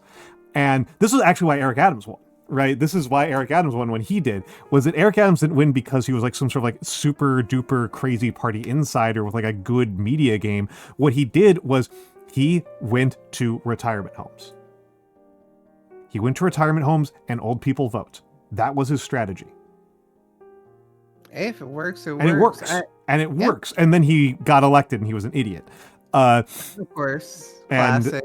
Yeah, but like he had a strong fundamental. That's why he beat a lot of people who were much better candidates than him, like Lander and Garcia, was that he had a better ground game. And the thing that I like to point out about this is that New York City is the biggest city in this country. Yeah. New York City is bigger than most states. It is, I will say that getting that, like scaling that up to winning a presidential election, it might not be possible. But I do think that for pretty much every other office in this country, you can probably carry the day by just knocking on doors. I mean, honestly, this going back to 2016 again. Like this is not like something that can't be done. Like it's going to be harder because you're going to have to get like a bigger coalition, of course, right? But like I door knocked for Bernie. This is not stuff that is entirely impossible. People just it worked pretty well in the places it happened. And Shark Ray, I gotta say, man, I don't know how much you pay attention to politics, but progressive candidates have actually been doing extremely well pretty much anywhere they run, specifically because of that, because they talk to people about the problems that happen in their communities. Like the main reason that they're not winning in certain places is literally because the Democratic machine is like the Democratic Party machine is doing everything that they can to stop these candidates from winning. And even if they do become the Democratic candidate, they will literally do anything they can to stop them from winning. They will sabotage their own election chances just so that way a progressive candidate won't win. Oh, like it is the Dem Party. This is a thing that they do. Like it's definitely the party. And I'm just gonna say, Blue. I have done that. I have done the knocking on doors in multi-hundred unit buildings. Just me and like 5 other people having to break the building into like, okay, you're getting this floor. You're getting this floor. Yep. Okay, you have as well. Yes, it's a pretty crazy experience. It's good though. Like I used to be very politically active. I mentioned before I used to go to protests. I did canvassing. I've done all sorts of stuff. I actually I wanted to work with the Obama campaign, but I was still in school at the time, and they didn't have anything for like after school hours. Okay. But I did get to with Obama too, and I did get to with Sanders. But since then, I haven't, because I have been not happy with things since 2016 for obvious reasons. So I have not worked with the Democratic Party on anything in quite some time. Yeah, I tend to not work with them directly. It's also kind of a fun one that on the subject of like big New York City buildings, one of the ones that I thought was really kind of interesting was that when Salazar won in Brooklyn, she's a state senator in Brooklyn, a very good progressive one, is that the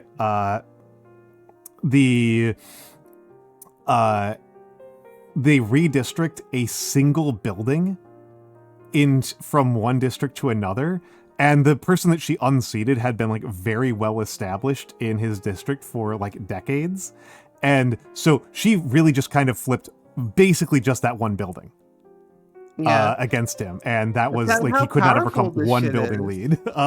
It was kind of interesting. It was a huge building, but I do think that's kind of interesting. That's crazy. Yeah. Tohu. Yeah, I was using that as like a little bit of shorthand. I actually did very necessarily say that before. That I literally said like, you know, supporting genocide or not, but then I shorthanded it with the murder thing. So I absolutely agree with you 1,000,000%. Like it's not even a question. But yeah, please know that was just me shorthanding it the second time around. Yeah. We are getting hit by the ads. Oh no. The ads have come. Do you want to take care while I just use the bathroom very quickly? Yeah. Go ahead. Okay, I'll be back in a moment. Noir will take care of you for a little bit. And I may as well just hide the source, right? Okay, it's going to be it's going to look weird. This is going to be funny. That's okay. If it's funny, it's funny. Oh, he disappeared. Hi, guys. It's just me here now. The fox in the chair in the back. Hi, Nano. How are all of you beautiful people again? You got a book? What book did you get? No. My dog is being silly.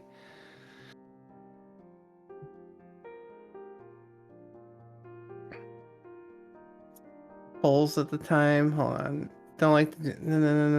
I mean, again, regardless of what people's opinions on it are, like, this is not something that should ever be considered when it comes to strategy. And if you want to appear as though you actually have some like morals, moral standing or like a good moral compass, you need to do the right thing, regardless of what enemy it makes you. And so it doesn't matter like how much people may have or may have not liked it. You side with not doing a genocide. Some things are just correct. This is like, imagine if people said the same thing about like, oh, well, it's a strategy whether or not we should support trans people, or it's a strategy that we should support interracial marriage or whatever, right? Or not, which is fucked up. You don't do that, man. It doesn't matter if people's opinions are broadly divided. If you're someone that's going to be in power, you want to run for like a seat of power, right? And you don't have any fucking moral convictions towards things that are objectively correct, like a correct thing, because this is not a matter of opinion, right?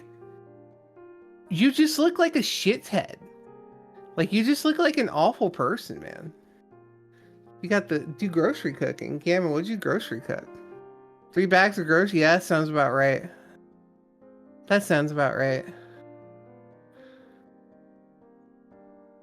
I mean, my opinion was I've always been pro-Israel. Or not pro-Israel. I'm so sorry. Please kill me. I've always been pro-Palestine. Sorry, it's because I was talking about Israel earlier. I've always been pro-Palestine. When I learned about the history of the region, especially how it got fucked up back in the early 1900s, I was like, all right, man. We can't be doing this, dude. And it's just been a constant bullying ever since, and it's disgusting and it's evil. The state of Israel is neither righteous nor moral. It has failed and it should be dismantled. It should not exist. Like, period. It just shouldn't. I'm a proponent of the one-state solution where people from both are able to live in harmony without restriction. Personally. That sounds really good, Gamma.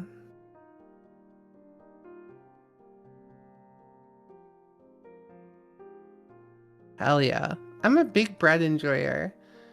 Milk and bread, man. I'm a big milk girl. Like, when I grew up, I wasn't really allowed to drink. Welcome back, Midori. I wasn't really allowed to drink like anything other than milk and water. And so, oh man, Shark Ray didn't hear me fucking going off. That's okay. And so like I just drank so much milk, dude. I love milk. I am world's #1 milk enjoyer.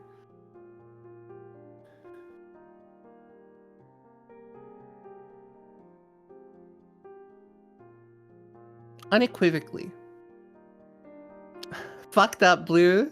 Fucked up and evil. The psyop. No, I was about it before I even went to school. It does sound good. Not the balsamic though. I don't really like balsamic. Red soup sounds good though. I don't think I can eat cottage cheese though, or at least I don't think it would be a good idea. I'm allergic to fermented dairy. It's only mildly, but it makes me feel icky. Chicken patties. Chicken patties. I just get like bone, like I buy bone in skin on chicken thigh because they're way cheaper because I'm poor. And I'll debone, remove the skin, and southern fry them. Country fried, you know? Big old sandwich.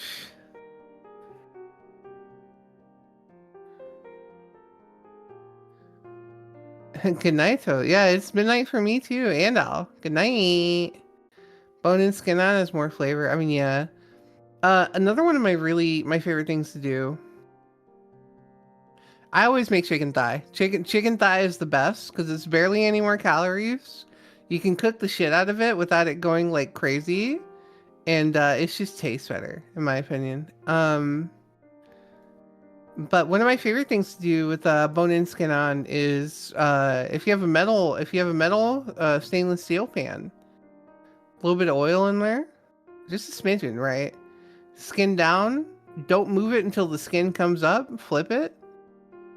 Once it's done cooking, make a little pan sauce out of it. Maybe serve it with some like potatoes.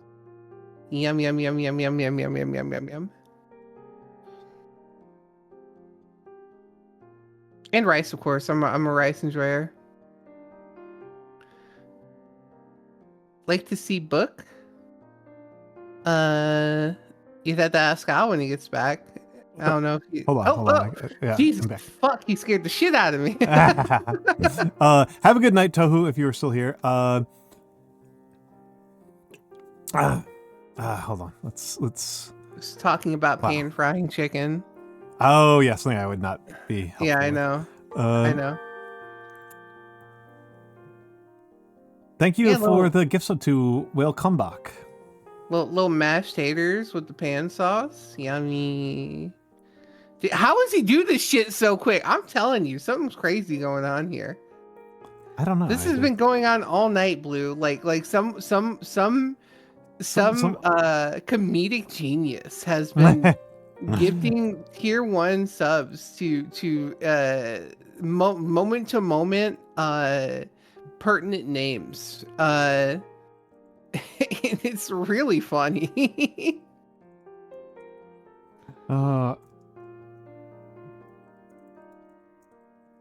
Oh, that's sick. That is yeah. Gam was telling us about this the other stream. It's actually super cool. I think it's super cool. This like lost Black history recipe channel. I think it's super duper cool. Could you link that game? I want to watch that actually. I believe they linked it in the Discord. In Discord, let me look peek right quick once. I think it's, I can't remember if it was an I found this or meme. I think it was an I found this. I'm gonna check in there. And Gamma's name is something different in the Discord. You okay there, buddy? I'll just burping a little bit. I'm good. Oh, I thought you hiccuped. I'm like, oh no. Nah, I'm fine. I'm fine. Just a little burp. I would be fine. Is it, or is it in Galleria? Your P-log. I see it. I see it. I see it. Okay. Let me Okay. pull her up here so I can have it on the side here. Hell yeah. Caramelized pineapple pudding. Oh my goodness. That actually does sound delightful to me. I love pineapple. God. I love pineapple. Oh my. Blackberry dumplings. Oh shit! I gotta try some of these. Blackberry dumplings also sounds amazing to me. Yeah.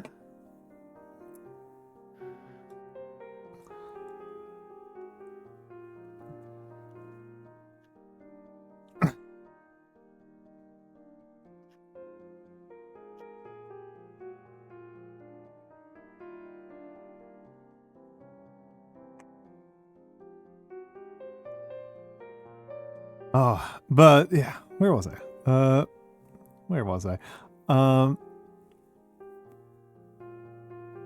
Continue the series. We should make only one recipe per week. Oh, okay. Yeah. That's okay. Now I understand. Okay, yeah. Yep. But yeah. Oh my goodness. Where was I? I completely lost track of where I was. Where were you? I mean, I've been here the whole time. That's crazy. Oh, geez. Yeah, it's against popular demand. This is your stream. I'm pretty sure you are the popular demand. I'm the dictator. There's no popular demand. I was about to say you think people like me more than you? What are you, crazy? I think they might. No. I think it is possible. You're the face and I'm the heel.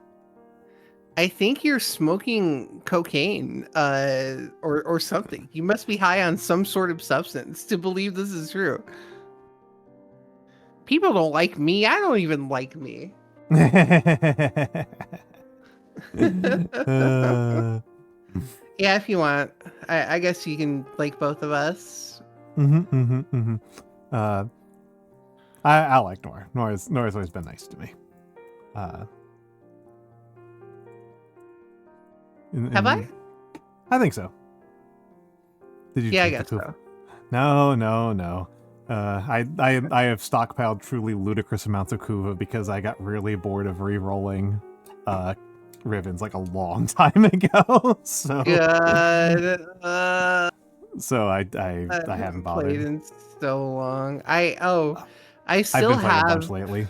Have you? I should re-download it. We should play. Yeah, I've been playing a whole bunch the last week or two.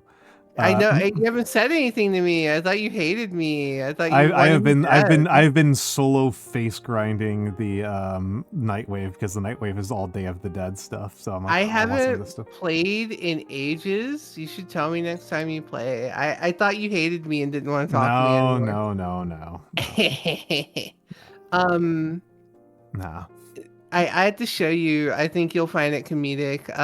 So on my desk, my side table, right next to my bed, I had that plushie that you got me. I always have it facing me in the hopes that one day it will become real, and I'll wake up and it will just blow my head off.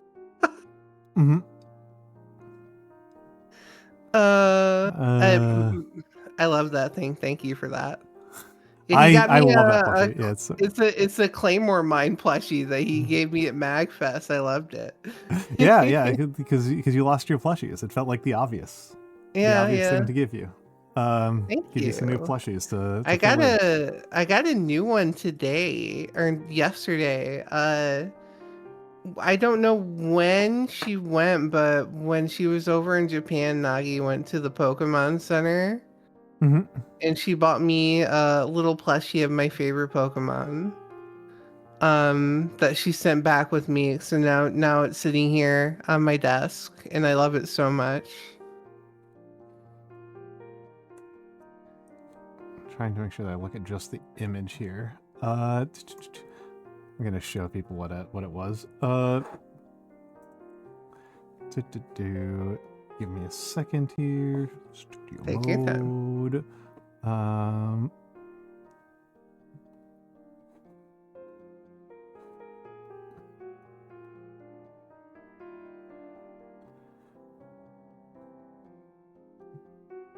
Yeah. So this is what I got her. What was this? Oh yeah, that. I love it. It's so good. It's so funny. It's so funny. I love it. It's a little Claymore mine. Front toward friend. It's so funny. Yeah. Absolutely kills it. Yes, it is a Yeah, Claymore it's a mine, Claymore Max. mine. Yeah, I have it facing me every night when I sleep. Yeah. It's just a little guy. Just front towards friend. I kind of want to like see if I like, because it has the Velcro thing on it. Mm-hmm. And I kind of want to see if I can't like tape it to like my desk or something, so that way it's always it's just hanging off the side of the desk. I think that's pretty good. Yeah, it's a delightful little gift. I love the little guy so much. Thank you, Al. It's a good little guy. It's a good fella. It's a good fella. Booby trap parts of the home, yeah. Don't worry, DJ leaves enough booby traps around us. Oh no! What does he do? No, he's just a slob. Well, let me put it this way. I know that there's like the whole bit in my community about me being mother. Mm-hmm. And I feel like I've actually had to be one since I've been. Oof. I love DJ. He's great.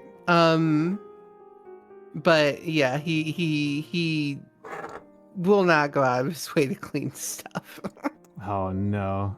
Dreadful. So I had to keep everything clean. Oh. Spooky. Hey. Yeah, I mean, hey, it's pretty good. Like, have you I showed you my space. Yes, you gave me the quick tour. Yeah, it's been upgraded a little bit since then, but yeah, it's so broadly the same. I quite like it. My only thing is I really wish I had like a wall. Yeah. I wish I had my own room, but that was unfortunately not possible. Not part of the deal. Not part of the deal. You know, it'll be what it is. Can't be anything else. Yeah, I like it here, so it's all right. My dog likes it here. Where is he? Oh, he's over there, running around. I have so many plushies, Miss Gravestone. Like, I saved a few of them. Like, I have the Squishables, Plague Doctor plushie, but I had the big one. Mm-hmm. And I have a big purple shark whose name is Juliet, and I love her. She's like 4.5 feet long. Oh, that's a good one to have saved. Yeah. I've thrown her at Meeks every time he's come over.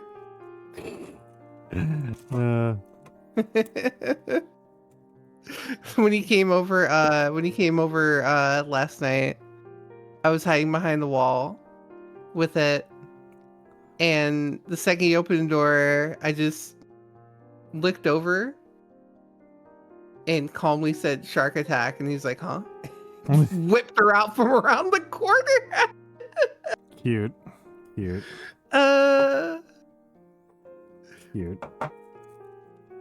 He's still not caught her. Not once. Not even once. Beautiful. It's okay, Al. If you ever come over, I'll throw her at you too. I appreciate it. I appreciate the vote of confidence. How is this a vote of confidence? That it's I don't know. Feels like a vote of confidence. I'm very tired. I am very out of it, is what is going on here. Yeah. Like I was about to say, it's only been a couple hours. You sound like you're cooked. I woke up at 6 a.m. Oh my god, what are you still doing awake? I said I would stream at 10 p.m. You're wild, dude. You didn't even take a nap? I tried. I failed. You're too old man for this shit, dude. You should at least take a nap. I am very unskilled at napping. It is a weakness of mine. That's tough, buddy. I don't know what to tell you. Oh, Yeah. I didn't expect had to have an answer. I have an interesting thing that I briefly spoke with Mabel some more. Oh, yeah. Very, and she definitely seems like she's really interested in playing buns with us sometime. Oh, hell yes. I knew I was forgetting something with her because she also proposed another collab with me, and I was like, that sounds like a great idea, and then I haven't followed through on that one either. Yeah, so that, and I know that in her quest to think about some game design concepts, Nagi was also asking, or she didn't ask to play, but she was talking about playing it too.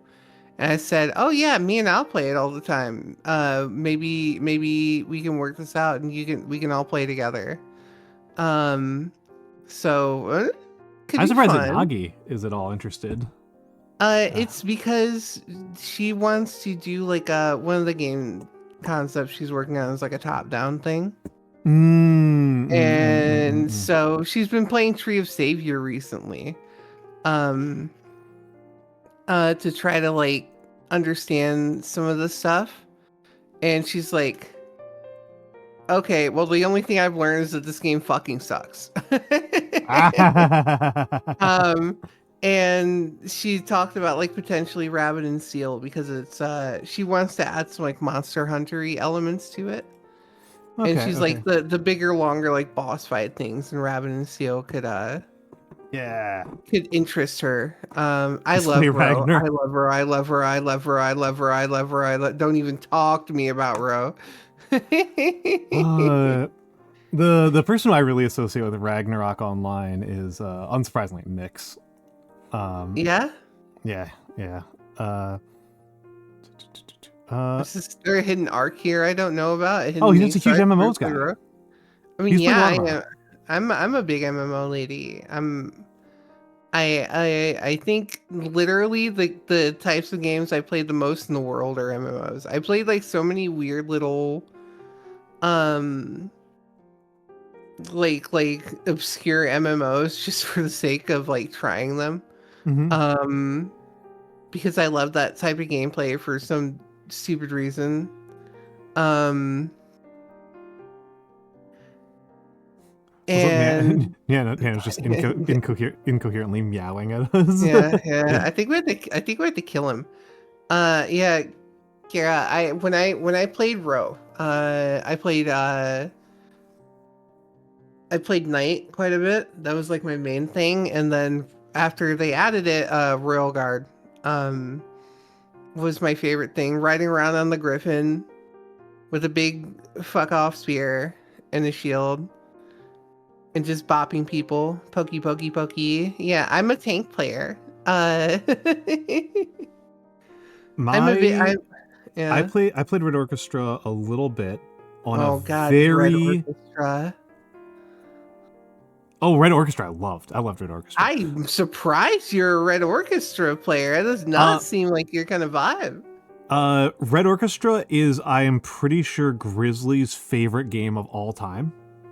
It's a great choice. But I was talking about Ragnarok Online. I played Ragnarok Online on a very chintzy little, very illegal private server.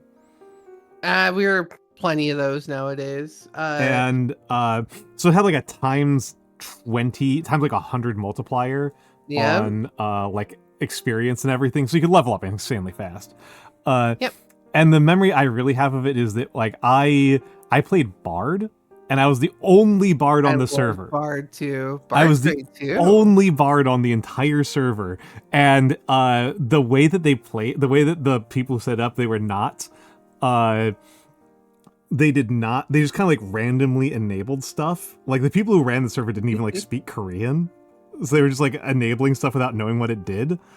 So like the ice joke move just published completely incoherent machine translated Korean jokes. They were just like Zen fucking koans, and they ignored all of the rules about like safe zones and like PvP regulations. So I could just so funny. I could ice joke the admins. And the bard's main attack was a ranged attack that had literally no frame data. Mm-hmm. So it was just literally as fast as the server could parse how fast you were clicking. Like you were limited by you were like ping limited. Like, yeah. So it was like I could attack somebody, I think like 400 times, like per second. That's fucking hilarious, dude. But the real part of it that really was like the killer, was really funny, was that so people didn't know the mechanics of my class at all, because I was the only one on the entire server that even considered it, because everybody else was playing like knights and wizards and stuff. Like, why would you play a bard? Bard was cool. That was the second most played class I had in Row. But the real punchline, my favorite story from the server was, again, they were just implementing random crap. And so somebody finally leveled up as Sage. And Sage has an ability, for the kids at home, Sage has an ability that casts a random spell. Like Metronome from Pokemon, right? It has like a Metronome from Pokemon type spell. And the admins had just kind of enabled every random piece of bullshit that the game had. So somebody was just in town, and like the admins had allowed this person to cast in town. And they're just casting random shit. It was like a bunch of like very powerful spells and like random monster abilities. And then just the server crashes. This person just crashes the server by casting a spell. And then everyone's like, okay, whatever. It's it's this chintzy little private server in like 2003. This is the kind of stuff happens all the time. You don't have to think about it very hard. And then we log back in, and then everybody crashes again. The entire thing crashes again. Oh my god. And eventually what we figured out was that it wasn't just that the spell crashed the server. It created an art asset where the person was that was unrenderable. And so if anybody tried to look at it, it crashed the entire server. But it also killed everybody. Or rather, I should say, the admins killed everybody who was in that town so that they would respawn in the other major town. Right? While they tried to fix what was happening. But one guy, the guy who was actually probably the best at the game in the server, who was a knight player, and was a huge contributor to like the server costs and everything. So he was like a huge VIP for all this stuff. Was also very stupid. And he goes, "Oh, I got to go get my corpse." Uh-oh. So he teleports to the other town and crashes the server. And this keeps on happening until the admins ban him. That's fucking hilarious. Oh my god. It happened like 10 times. Oh my goodness, dude. Come on. Jesus Christmas, man.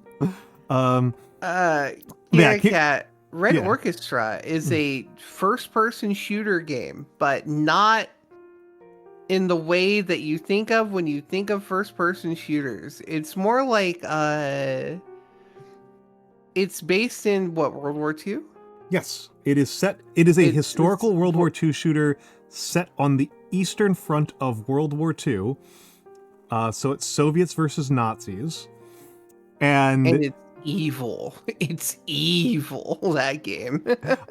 Yes, Blue, people told him to stop a lot. He got several warnings before the admins banned him. Red Orchestra is, in comparison to other, even historical shooters, you move quite slowly, you reload quite slowly.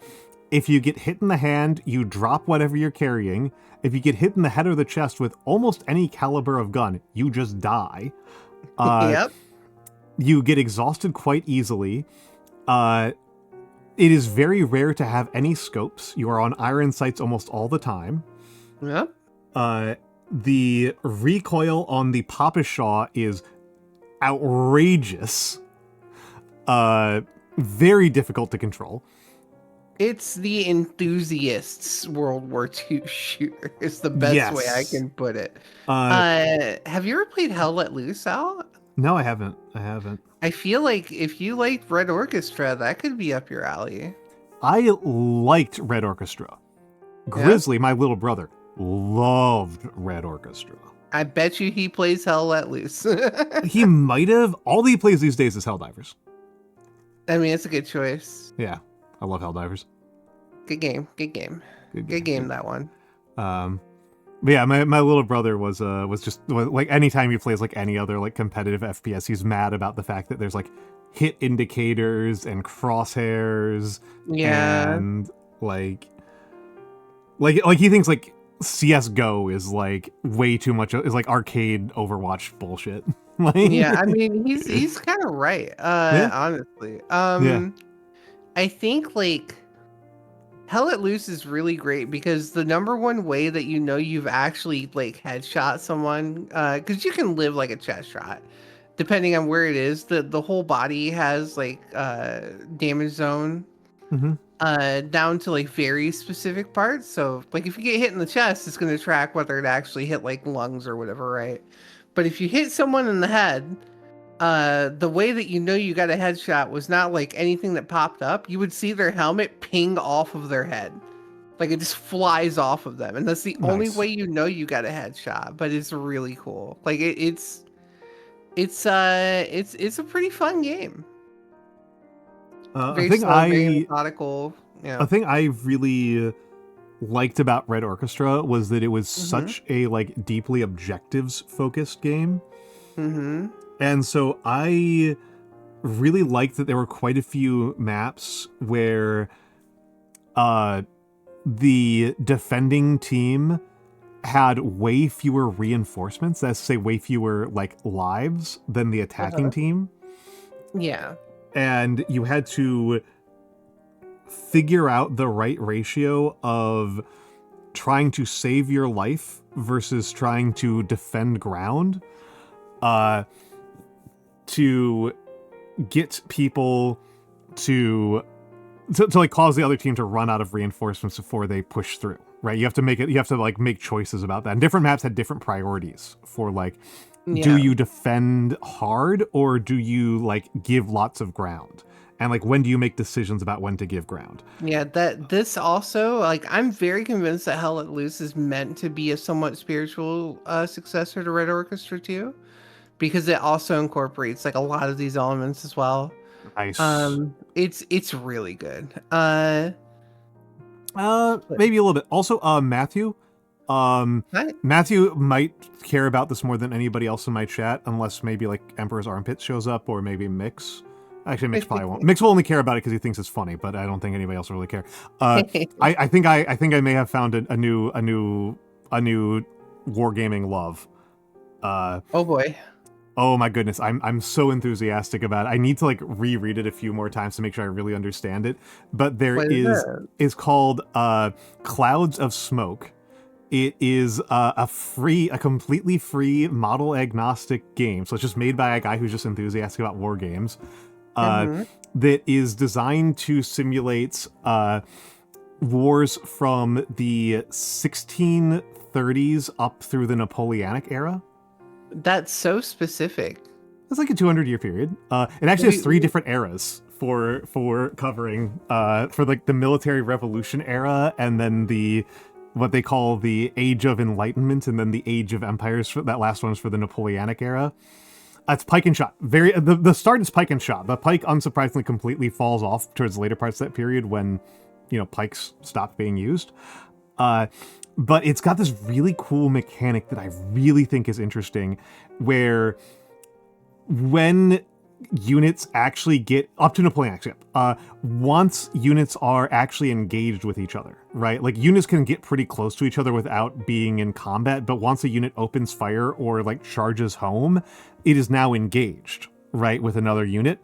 then you put a little marker down on the battlefield, and that marker has a radius, and any units that are within that radius are now in combat with each other. So now it becomes like a scrum that takes up a part of the map, and if the scrum itself has its own the combat itself has its own like HP value, basically.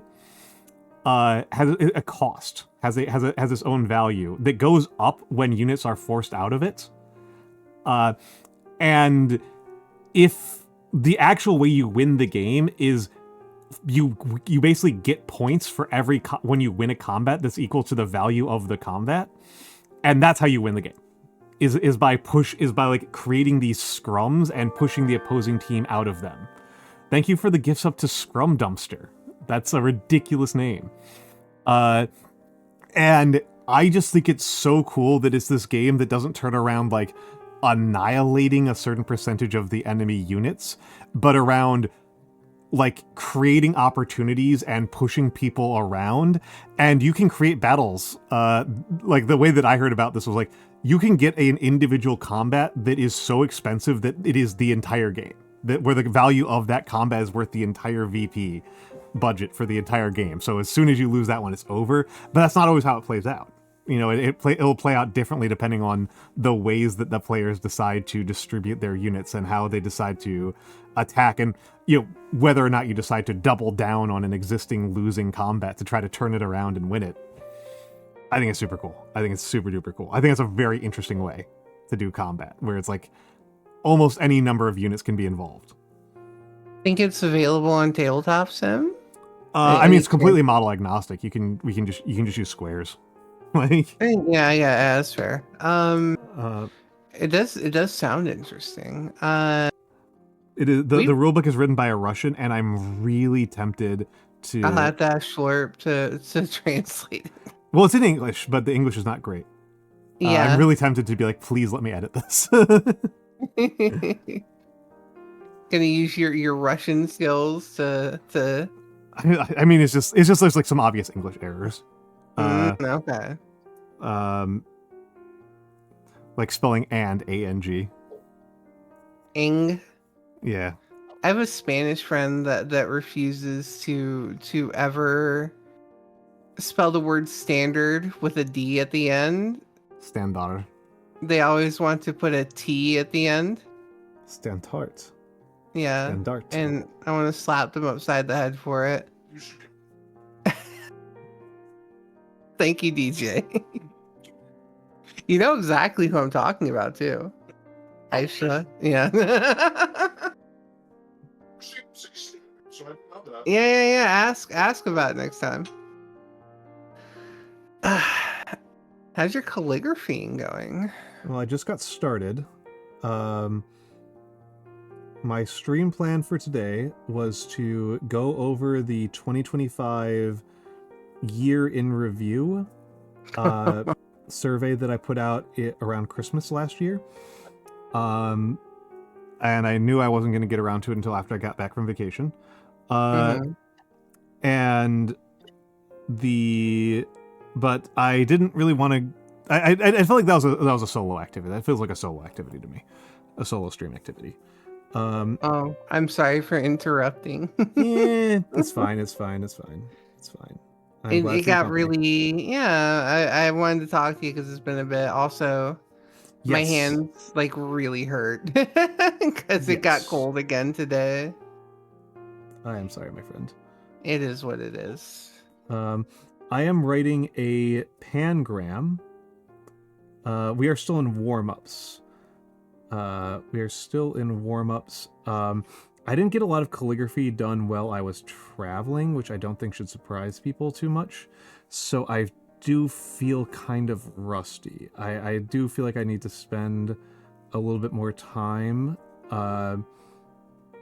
just practicing and getting back to doing my letter forms well before I can get back to doing my commissions. I should probably focus a little bit more deeply on it when I'm not on stream. This is like an annoying problem about being a streamer from my perspective. I don't know how much other streamers feel this way, but there's a lot of stuff that I just like don't do, even when it like off stream, even when it would like make sense or even like make me happy, because I'm like, oh, I need to save this for stream. And I was like, this Yeah, it has that happen a lot. Yeah, it's very silly. Like so much. Like I'm so content creation brained. Like, and I really kind of need to get over it, because it's like I kind of know that like I'm not actually going to stream for more than like 20-30 hours a week. mm-hmm. And there's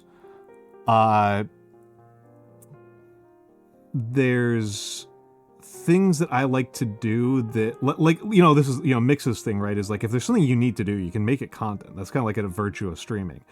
Yeah. But I also kind of know that like there's stuff that's better and worse streaming, from my perspective and from the viewer's perspective, right? And the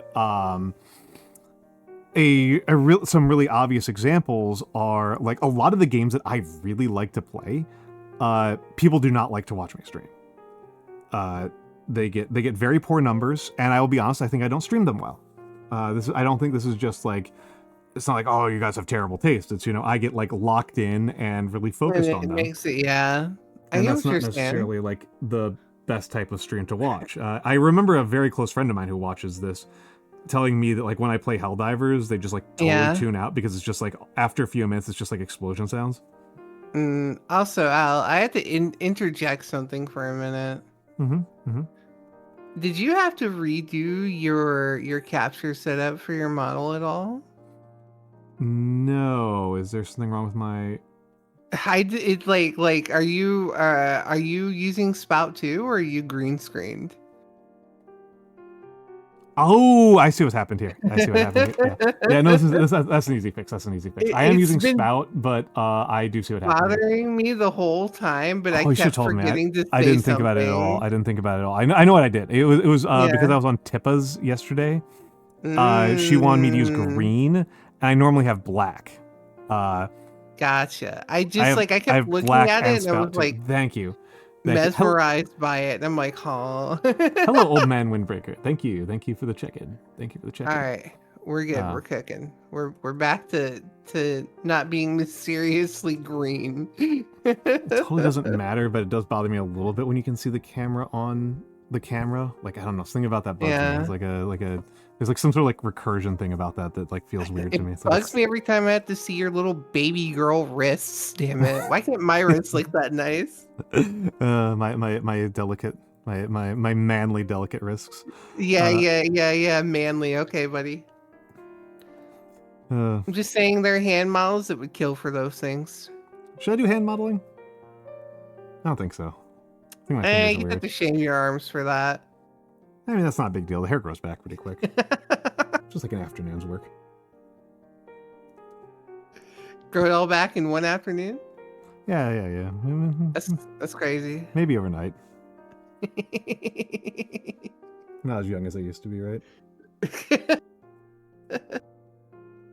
Goodness gracious.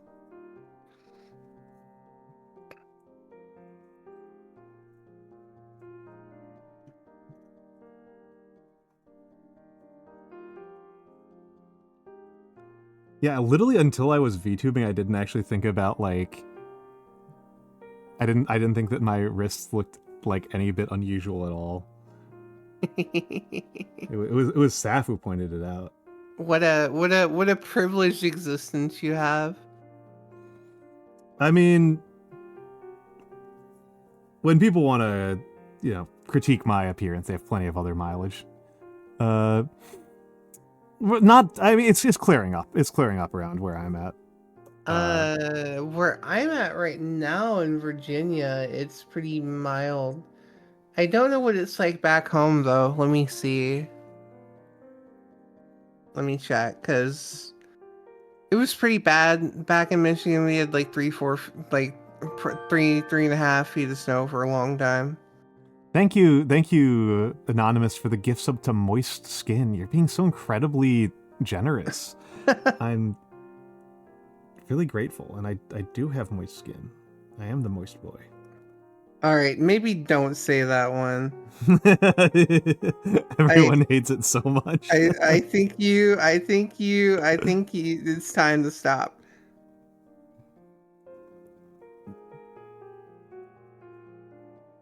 Yeah. This is shaky.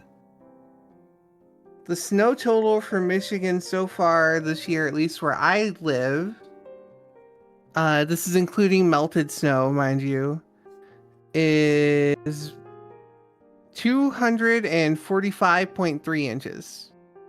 So that's crazy. That's Michigan, baby. no, what's your annual average? That's a lot.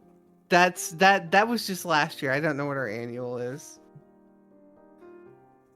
I mean, we had that big storm this year, you know. Yeah, so. no. This year has been unusually snowy. No, that's a lot by like every standard. 200 is like a lot.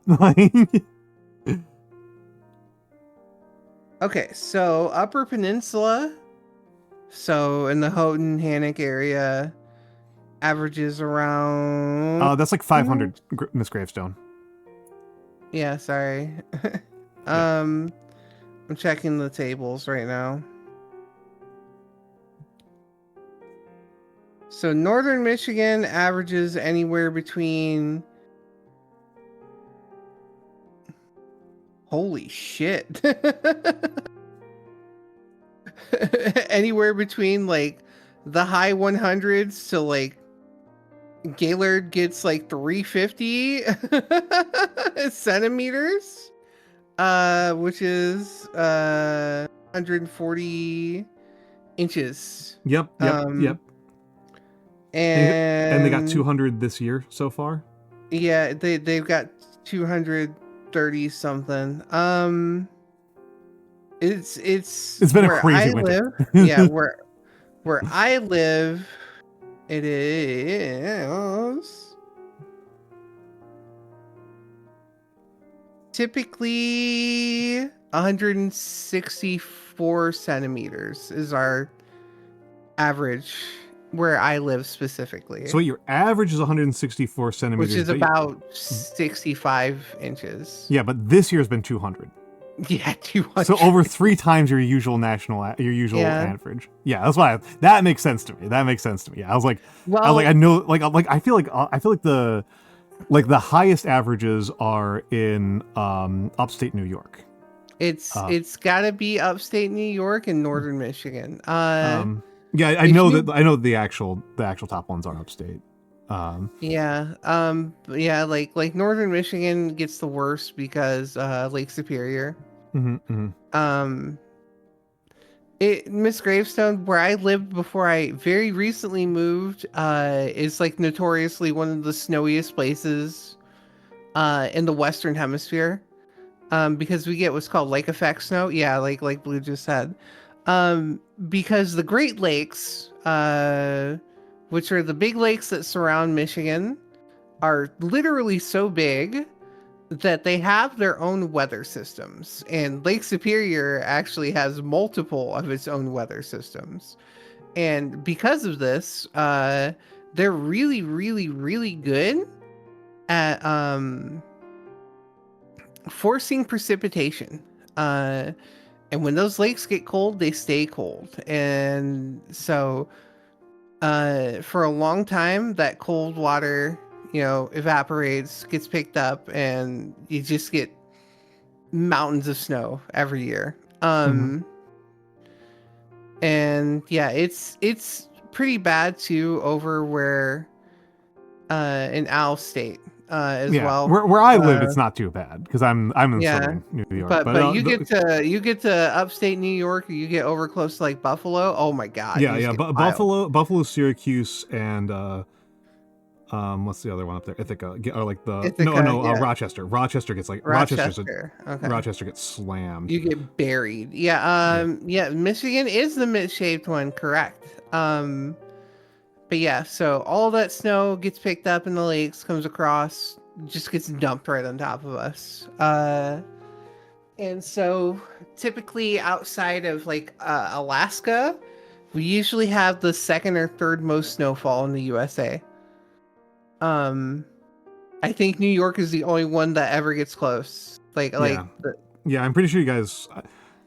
Yeah, and again, it's because of lake effect.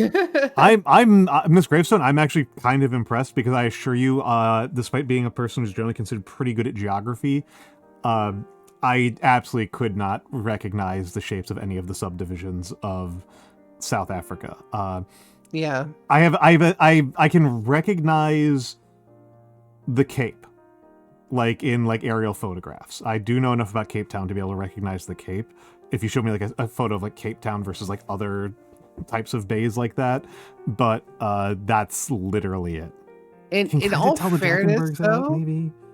In all fairness, though, Michigan is like one of the like okay, knowing the name is one thing, but like if you look at like a global map, Michigan is one of the most easily recognizable masses of land on the planet. Like nothing else looks like it, and you see the lakes and everything, and it's just crazy, right? Like we're I understand. I don't expect somebody who doesn't live here to pay like any attention. Yeah.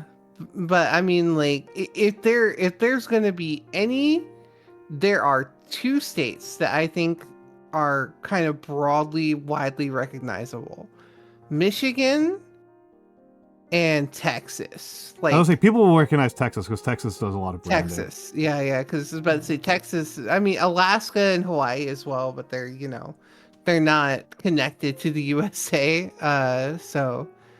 They a little bit different, but like if you were to show someone Michigan and they like kind of generally knew something, like I feel like we're pretty recognizable.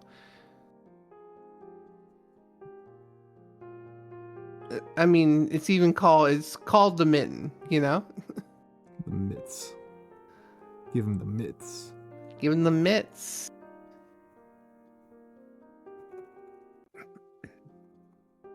Should probably ease up a little bit on how harsh I'm being on myself right now, because I always find myself a little bit clumsier with the dip. You're doing fine. It is definitely not as good as I'm used to being, but that's okay. I think it just comes with being rusty, right? I think it's just rusty. I was about to say it's rusty. Remember that when you're having a really good day with something, you should never compare every other day to that day. Fair enough. No, this is just like I need to spend I need to spend a little bit more time off stream getting my practice in, getting my reps in. And that's okay too. Just don't be so harsh on yourself. Yeah. Have some mittens. I mean, do you want to know? You guys want to know a fun fact? No, I don't want to know anything. All right, no. What's your fun fact? Give us the fun fact. So, the two halves of Michigan are obviously connected by the bridge, right? We culturally and like in a lot of ways, people from the Upper Peninsula and Lower Peninsula are like almost completely different people. Like we're not like each other at all. Probably because the bridge is fairly recent historically, right? But even though, as far as I can tell, people from the Lower Peninsula, such as myself, have no qualms with the Yoopers, the Yoopers hate us. Yep. I do not understand why this is. It's because I think you're a bunch of rich jackasses. As a not rich jackass, I take offense to that. Well, too bad, because people hear that I live in Brooklyn and they think I'm a multimillionaire. Yeah. So so what happens is the Upper Peninsula of Michigan is often shorthanded to UP, and Youper is just like someone that's from the UP. That's it. Yeah, that's all it is. No, it's definitely like a class resentment thing. And I don't think I've ever talked to a Youper that hasn't called me a troll. like in a seriously derogatory way. I don't know what it says about me that my interaction with the Yoopers have been perfectly civilized. They just hate me because I'm a mitten goer because I'm from the LP. A mitten shagger. Yeah, don't fucking say that. I will kill you. But they literally always call, like every time I'm talking to them, I've always gotten called a troll. And for those that don't get the joke, it's because we live under the bridge. Mm-hmm. There's your fun fact for the day. Yeah. Brooklyn makes you think. It's really interesting because, like, I don't think New York, like, I don't tend to think of Brooklyn in particular as having, like, a super well-known food culture. I do think you get good food here. But I think it's largely, like, on loan. We do have a couple of innovations, like cheesecake is a New York one. Yeah, I mean, but like, okay, one of my favorite stories about like international food culture is that there's an article from Vice entitled "Brooklyn Barbecue is Taking Over the World." It's from like 2000. Okay, buddy. I've told you about this one because I find it very. Yeah, funny I've heard this before. Yeah. Yeah, it's very funny, but I suspect that some people here haven't heard it. It's a very funny story. And so it's this Vice article called "Brooklyn Barbecue is Taking Over the World," and it's this article about chefs from Madrid and Seoul and so on that come to America and learn about barbecue, which is a distinctly American, food culture. It's our thing. It's several things. It's several our things. And then take it back to their home countries and then open up barbecue places or put barbecue stuff on their menu. And they would label it Brooklyn barbecue. Now, the thing is that as a person in Brooklyn, this is not a thing that we recognize. People in Brooklyn do not have a Brooklyn barbecue. There's Texas barbecue, which is not very good. There's Kansas City barbecue, which is very good. And there's like a dozen types of Carolina barbecue. Hold up. Why don't you like Texas barbecue? It's so boring compared to what they're doing in the Carolinas, man. I mean, I prefer Memphis. Memphis is I think Memphis is okay. My rating definitely goes Carolina mustard, then Kansas City, and then Carolina sweet. How you feel about Alabama?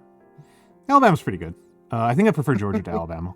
Okay, I can see that. Yeah. I tend to like I mean, you've had my cooking. You know that I like things that are like pretty strong tasting. Yeah. I mean, I'm pretty aggressive. Yeah.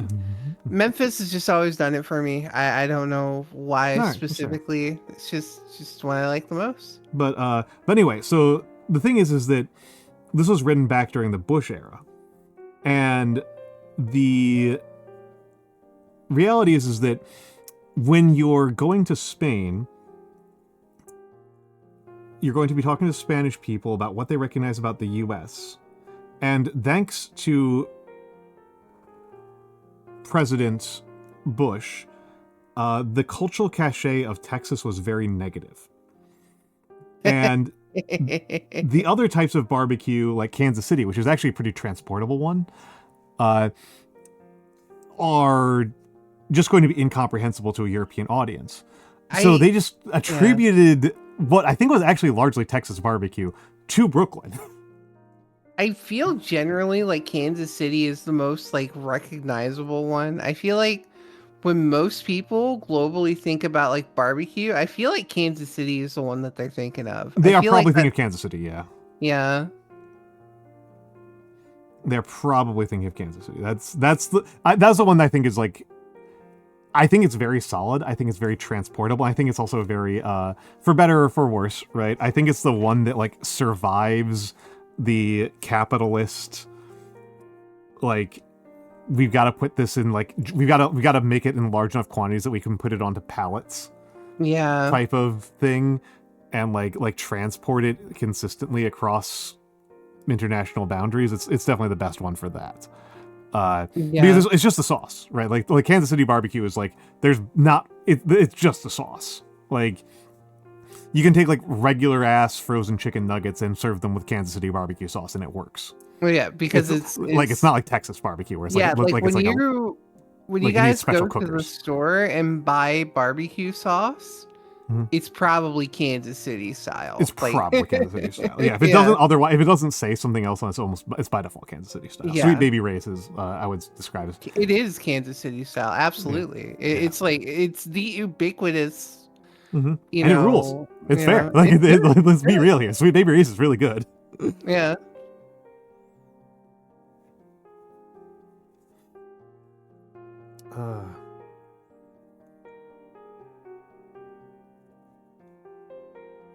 That was in Luigi's one of Luigi's letters from prison. He said that one of the things that he's grateful for is Sweet Baby Ray's.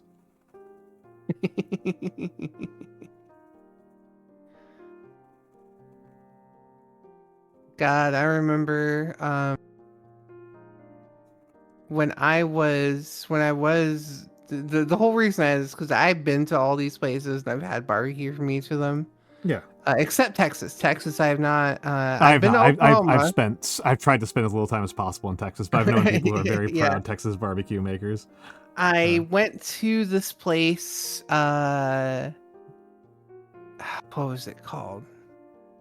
This was quite some time ago. I want to say it was like 2010. We went to this place called Neely's in Memphis. And it blew my fucking mind. Like, oh my God. It was so good. I hope it's still there. With how good it was, I wouldn't be surprised. But it was like a very, very well-known one. And I want to go back again so bad.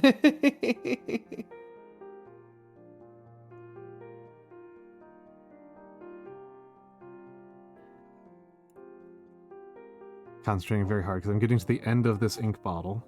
Uh-huh. Which I'm very grateful about because I do not like this ink. Oh, is this that really runny stuff that you were having issues with before? I remember this stuff. Yeah, this is the Sailor. And the next up, I already have the bottle. I thought I had to order it, and then I went to Amazon and said, you ordered this 2 months ago. Is Iroto Shizoku Takesume. And so I don't know if I'll break that out while I'm on stream. But I will be glad to see the end of the Sailor. Did you find any interesting calligraphy stuff when you were in? I mean, I assume you have. It's the same type of stuff, to be honest. I didn't. I didn't go to a specific calligraphy store while I was there. I did go to a fountain pen store. But it was the same kind of inks and stuff that I can get here, but usually better priced. I probably should have bought some. But I, like Blue said, I didn't want to carry bottles of ink home. I carried some preloaded pens while I was out, but I didn't carry any ink bottles with me. And I was, like I said, a little bit nervous about transporting them home, so I didn't. Yeah, I get you. I understand fully. I remember like something that I found interesting that I learned when I was becoming more worldly, I guess, was when I was a kid. Because I went to some like dinky ass little farm school out in the middle of nowhere. In the 90s, we did not have ballpoint pens yet. We still used fountain pens because I guess they just had them forever and they just didn't want to buy new ballpoints or whatever, which is very odd to me. So I thought it was weird when I went to go, I wanted to say I was in like my early 20s and I went to go buy a fountain pen. And I was asked like, why did you you not just get a ballpoint? I'm like, oh, I'm just used to this one. That's pretty interesting because like I didn't. It was when we got to high school, we had more ballpoints, but I bought a fountain pen anyways because that was more what I was used to using as a kid. I think I attribute it mostly to the fact that, like, again, it was we were so poor we had to bring our own paper. You know what I mean? Like, it was that kind of farm school. So, I mean, using old ass fountain pens kind of didn't surprise me, you know? Like, I remember by the time I got to high school, we were still running machines that had Windows 95 on them in 2005. Like,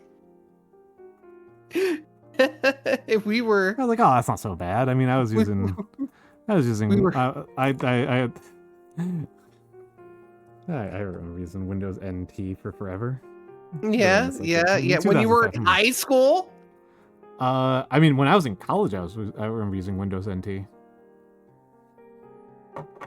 I'm gonna have to throttle you. What? Why would you not just whatever? You know, whatever. I quit. I give up. By the time, was it Vista out by the time you were in college? I don't even know, but I do remember, like, we had like there are specific software considerations where NT3. It was NT3 specifically. Okay, NT4. Okay, that's fine. I'm okay. You're good. So VTS is just dead. And oh yeah, I wonder where your model went. VTS just crashed, and there's no error message, and there's no log. Weird. Let's try launching it again. See what happens. If it launches, nope, just crashes on startup.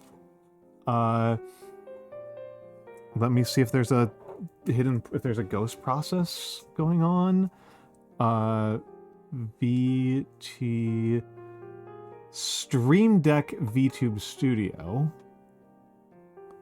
is active, but that doesn't answer anything. I'm gonna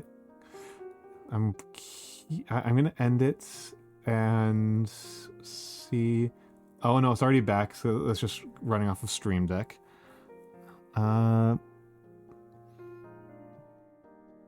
Yeah, it just keeps crashing. I guess I'm turning back on my own. I guess I'm turning on my own Fugi.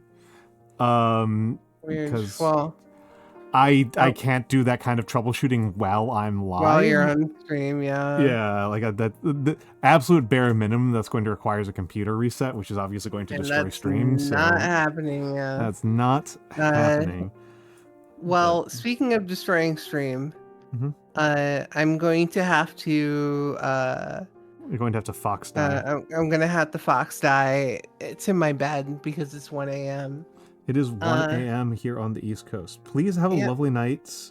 Thank you for stopping by. Thank you for capitulating to my needs to not type. No, I understand. And that was we'll have to have a discussion about this. I feel like it's not like a off-stream discussion because you want to know some like cooking stuff. Yeah. That can be whenever. Let's not like yeah. It's just kind of a tedious discussion about like I abstractly understand your health issues, but not like concretely. So I mean, I can discuss it more at length. Yeah, but I'll let you get to bed. Yeah, but I'm gonna head to bed. So I hope you all have a wonderful night, and you have lots of fun, and you don't die. I am hoping I don't die as well. Okay, bye-bye. Goodbye. Good night, everybody. All right, so it's just me. Let me give the shout out to her. Let me give her the formal shout out. If you would like to see more Noir, she streams more in the normal daylight hours than I do. She streams a lot of truck simulator type games, and a little bit more chaotic than me. As a rule, but I think you got a decent preview of what she is like as a person, and what her streams are going to largely be like. So if you enjoyed that, please give her a follow so you can watch her when she streams in the American afternoons. A much more civilized time to stream than me, a person who streams like an absolute barbarian.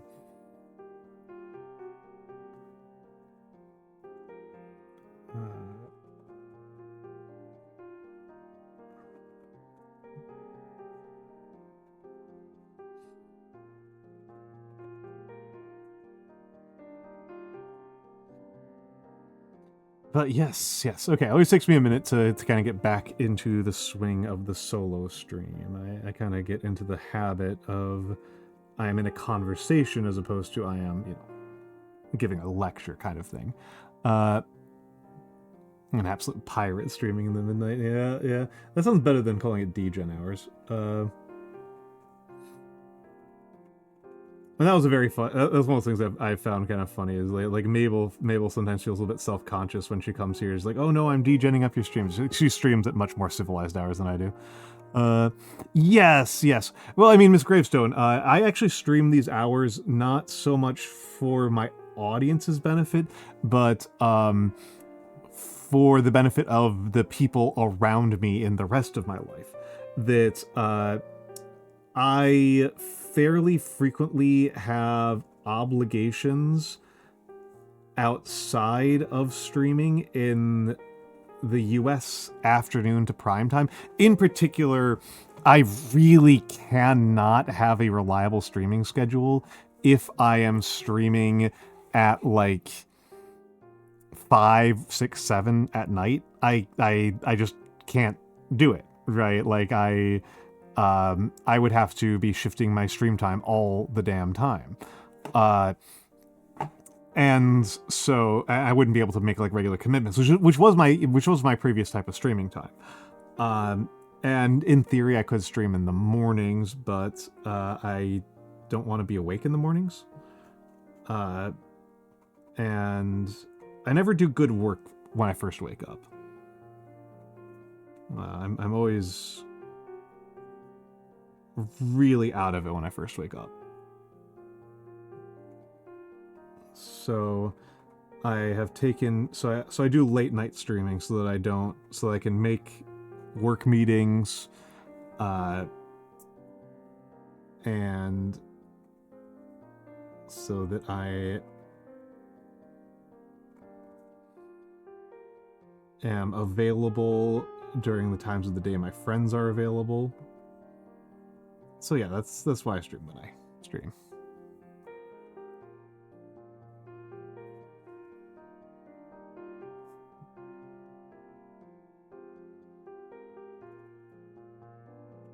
I don't know if I can fit this last one on the line here.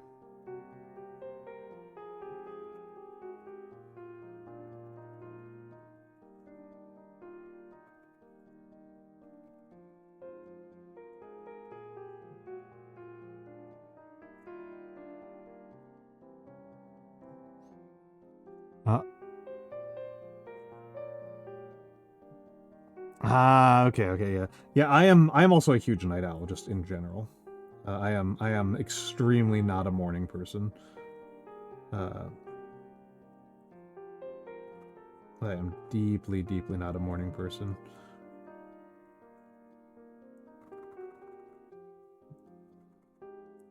That is not what I am about. Oh.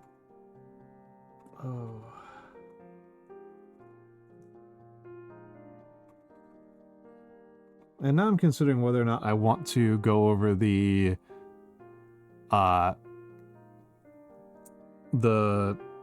year in review.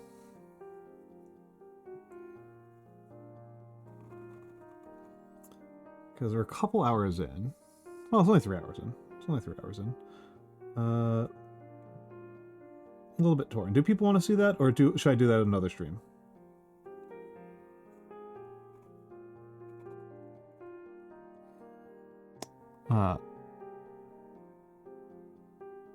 Yeah, see, Miss Gravestone, I don't want to be awake. I don't want to be awake before noon. Which I apparently come by honestly. It looks like apparently about 70% of the people in my family hate to be awake before noon.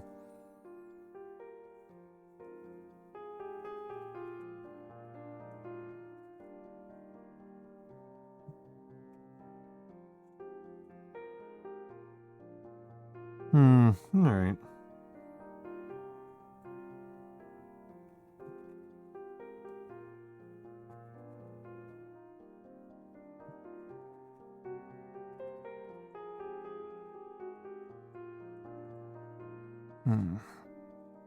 Well, like I hinted before, I'm feeling somewhat self-conscious about the calligraphy right now. I feel like this is very far from my best work.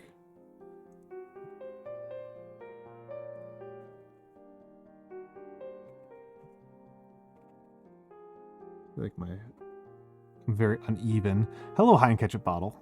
Good luck on your exam. So what I was thinking about, Miss Gravestone, is that I did a survey. I gave a survey to my viewers last Christmas, asking them for viewer feedback. I love getting viewer feedback. I love surveys. And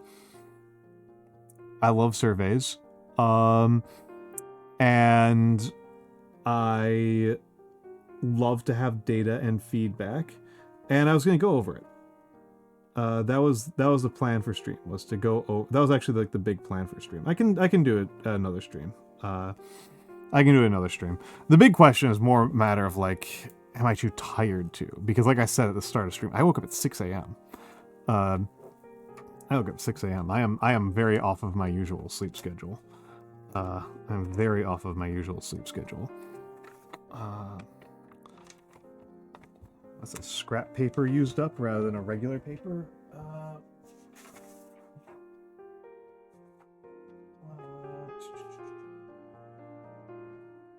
Let's use up another scrap paper.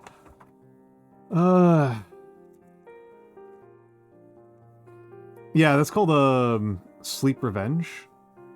Oh, looks like I did this one backwards. This looks like a backwards page. You have a whole pile of papers that I haven't... that, like, I made mistakes on. Right? And so I just am recycling them, functionally speaking. Because I like to save money. That's why.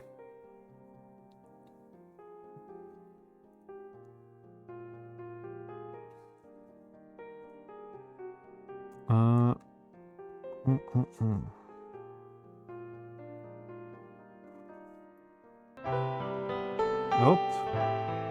Civil, it's so good to have you here, Civil. Thank you for joining me, Civil. I'll give you a shout in just a second. Hello, Civil, and hello, I don't know, the civilians? Hello.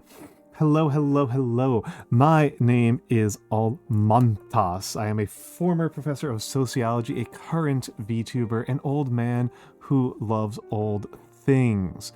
I do a lot of calligraphy, which is what I am doing today, and I do I paint miniatures, which is what I'll be doing Thursday.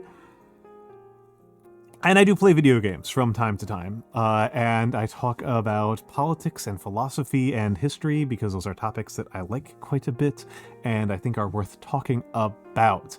And I apologize about my model. For some reason, VTube Studio is just dead. I have no idea. It just crashed midstream and it has not uncrashed when I tried to relaunch it. So I am on my Fugi. I can switch over to a slightly more less scrungly looking Fugi. Reactive.fugi.tech. Log in with Discord. There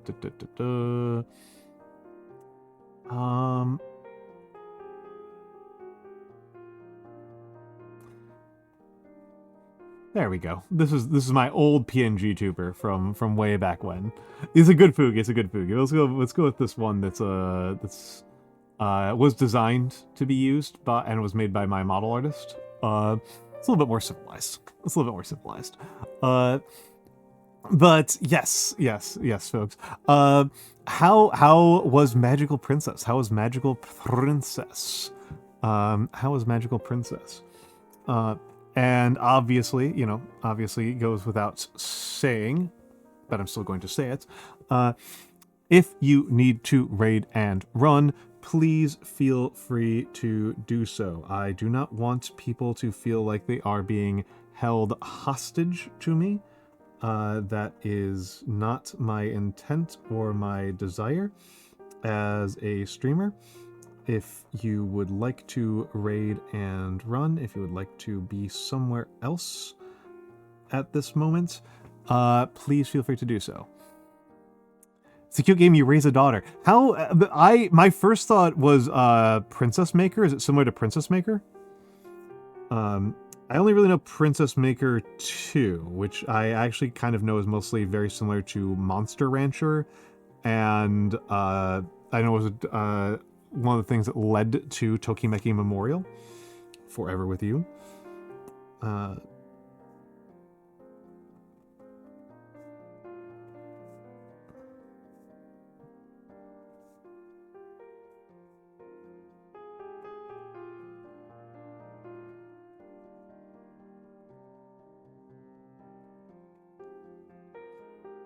It's like Princess Maker, but nicer. That's pretty easy. That's pretty easy to do. Princess Maker is not necessarily a nice game, right? Princess Maker is you can be pretty evil in Princess Maker.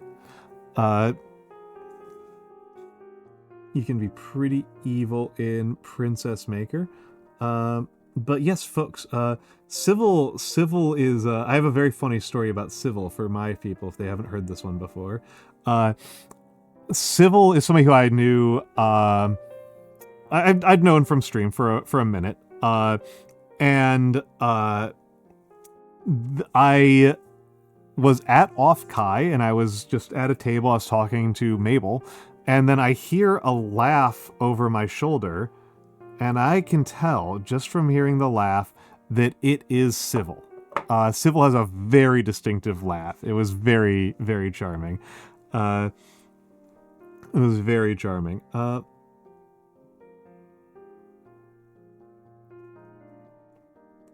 And I looked around and I looked for the source of the sound. I was like, hey, Civil. And I'd never seen her before. I picked her out of the crowd entirely by hearing her laugh from over my own shoulder. And that's my little story about Civil. Yeah. I found her by her laugh. And it looks like this bottle of Sailor ink is dead. I think I might declare this one dead. I've been looking forward to getting rid of this one for a while. It's been like over a year. Oh yeah, it's definitely been over a year. It's been like a year and a half with this ink that I don't actually particularly like.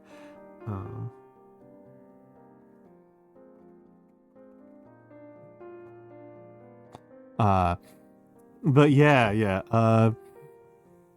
Yeah, so I am... Civil plays a lot of... I feel like you play a lot of Tales games. Is that accurate? That feels like what I remember seeing you play a whole bunch with some Tales games. An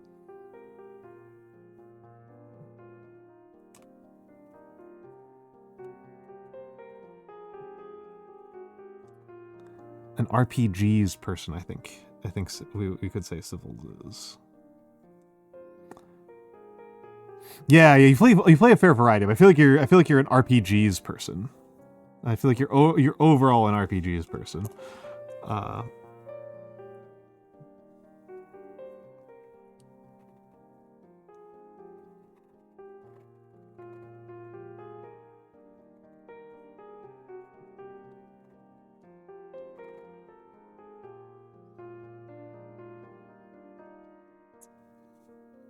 Mm-hmm. Yeah, you love the story narrative or RPGs. I like my narrative games, but I think my narrative games are kind of mean ones. I really like Slay the Princess. Slay the Princess, 1000x Resist.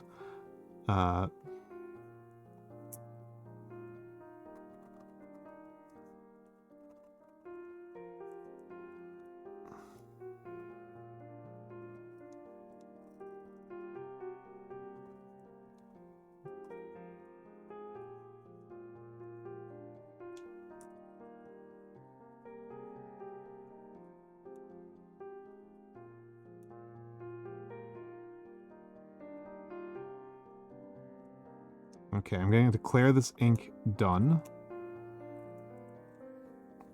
I'm going to declare this ink done. And move it out of the way. Give me a second. 1000 X resist. Yeah, it's crazy. Oh, or What Remains of Edith Finch. Yeah, What Remains of Edith Finch is a famously sad game. It's a famously sad game. Let's see about getting rid of another ink that I've had for forever. This one's going to take me a lot longer to get rid of, but Mont Blanc Irish Green.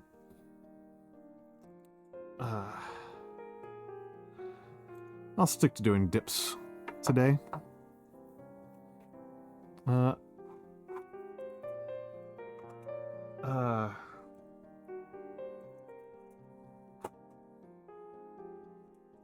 Yeah, the Mont Blanc bottle is very distinctive. The Mont Blanc bottle is very distinctive. It's a little bit weird.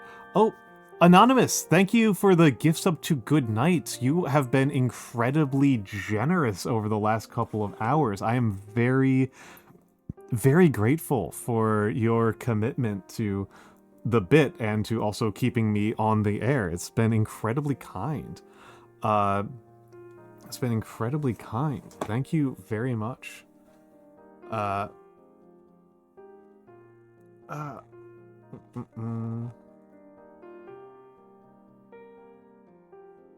It's been incredibly kind. I really appreciate it. I really, really do. It makes a big difference to keeping me alive and on the air. Thank you, Anonymous Gifter, for the gift sub to You're Welcome. I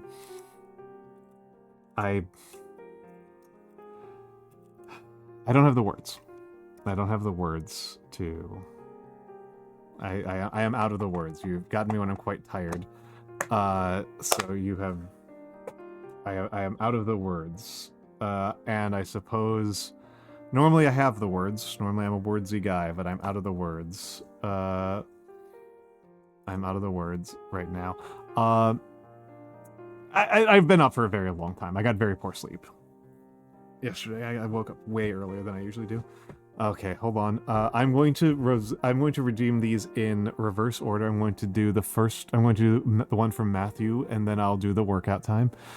So hold on. Let me get on my ASMR voice.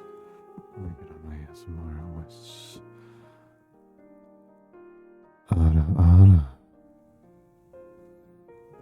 All right, I think that was an all right one. Have a good night, Matthew Riceseeker. Have a good night, Matthew Riceseeker. Please don't destroy your sleep too badly. I'll post the rules to the that tabletop war game I was talking about earlier in the Discord and the gamer channel. Because I think it's a very sick set of rules. Okay, now I do the 10 push-ups. The RR jump scare you. I'm fairly good at it. There's a very good clip of me, the first time I ever tried it. I did it to my friend Inari, and she nearly fell out of her chair. Alright. 10 push-ups.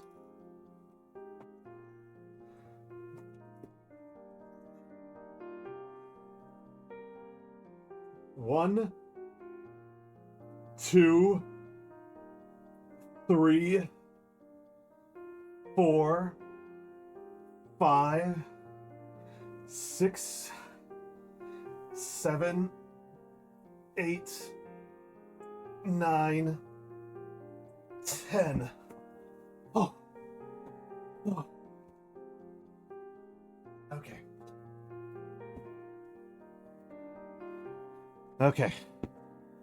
Those are my last push-ups of the stream. After this, it's got to be squats. So you're saying you liked him as Gravestone, is what I'm getting out of that.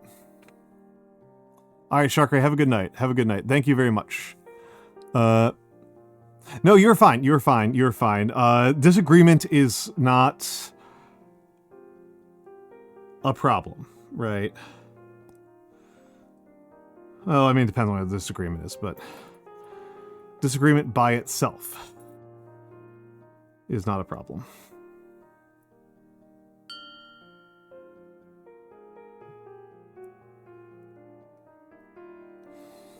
Thank you, Minka Reva.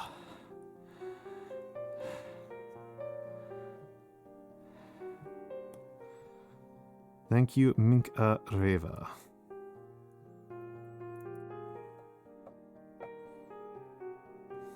For the follow. It's all good. It's all good. I know what people like.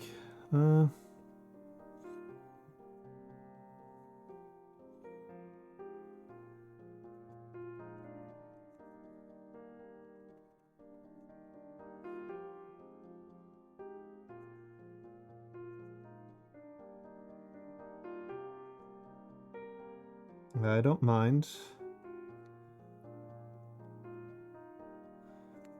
Yeah, I'm here to be an entertainer, right?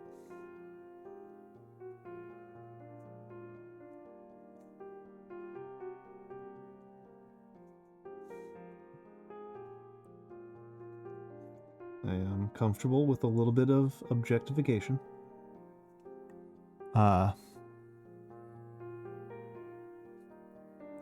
Oh, lol. I still kind of don't know what it means, if I'm honest. It's kind of like a flirtatious filler word that people associate with Japanese MILFs. Is my understanding of it.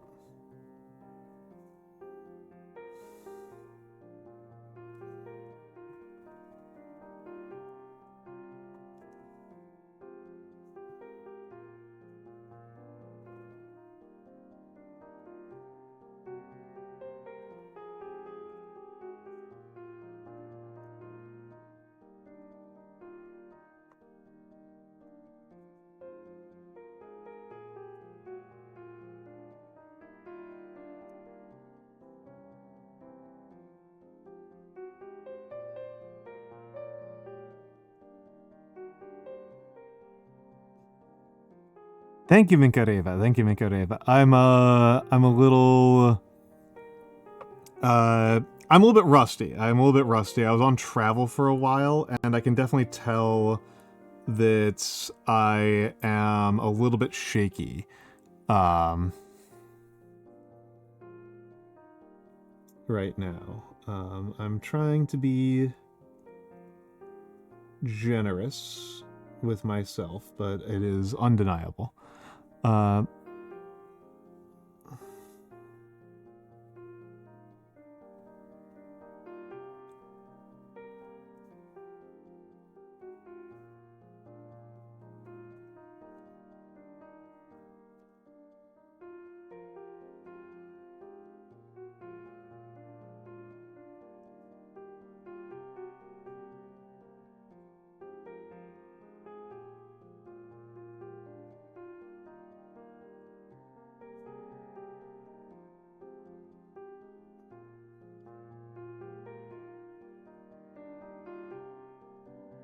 You can see right there the contrast just between those two E's. This has got to look utterly schizophrenic on the screen though, because I'm using old paper that I'd made errors on. I'm just writing on the back of it. Hello, Huggatree be a target. Hello, Huggatree be a target. This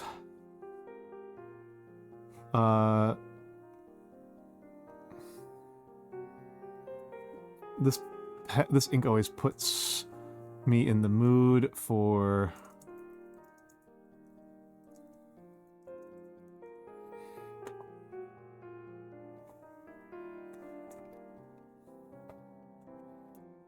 Irish music.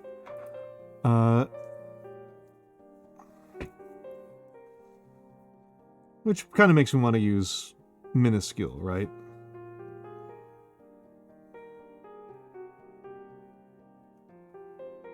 Let's go all the way down here. Let's see if I can...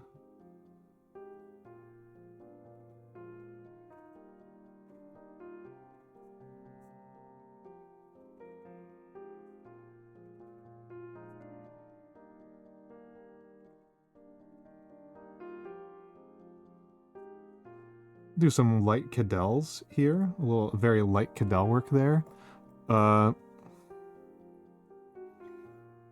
See how much I can remember about how to do insular.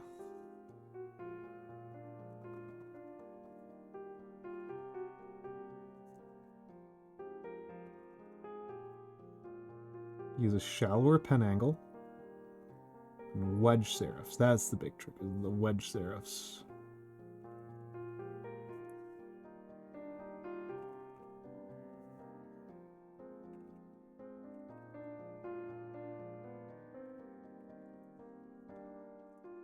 Curvature's a little bit too extreme here.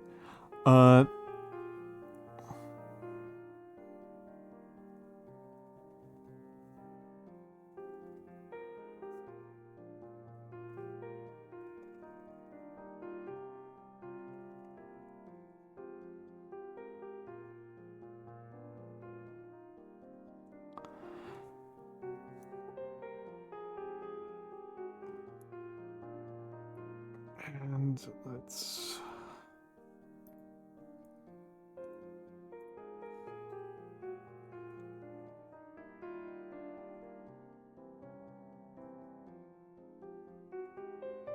I do like the G in this a lot.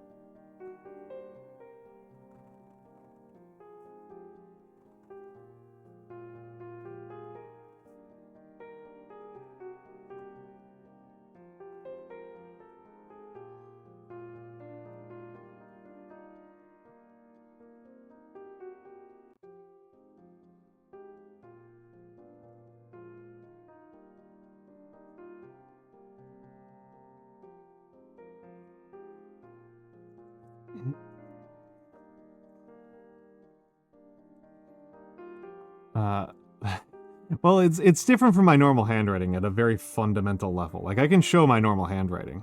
My normal handwriting is not special. This is, this is its own kind of skill. This is a little bit different. In a lot of ways, it's actually kind of closer to, like, sewing or, like, lockpicking.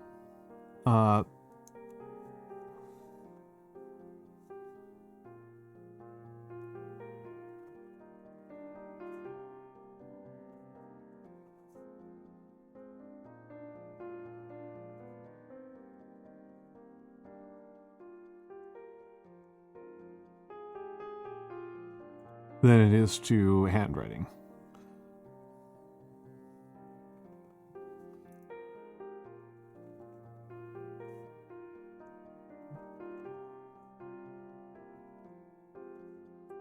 It's mostly about fine motor control.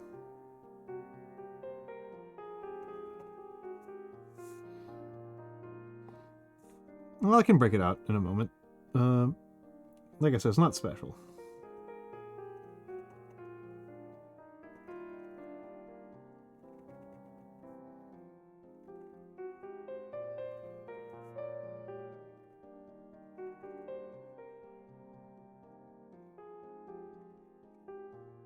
That's the more correct R.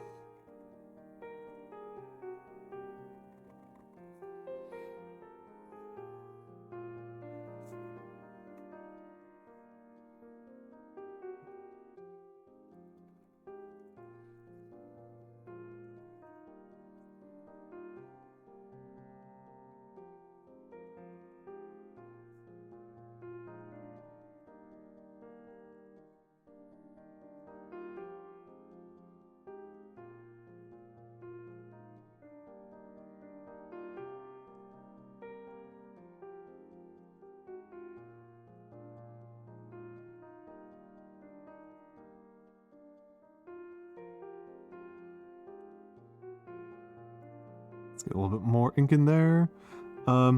Embroidery is a pretty cool skill. I have been thinking about spending some time picking up the fabric arts. I've done a little bit of knitting. I have sewn, but I mostly know how to sew, like, to like mend my pants kind of sewing.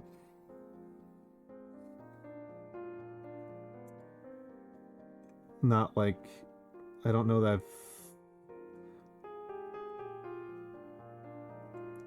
I actually have. I have. I was like, I don't know that I've ever actually made like a full thing with sewing. I have. I have. It's been a long time since I was a schoolboy.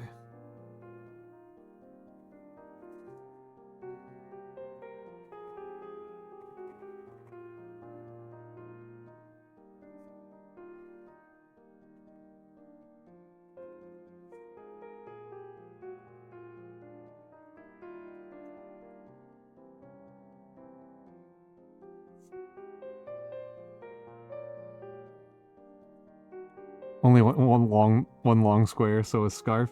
Yeah, yeah. It's important though. It's important to be able to do that.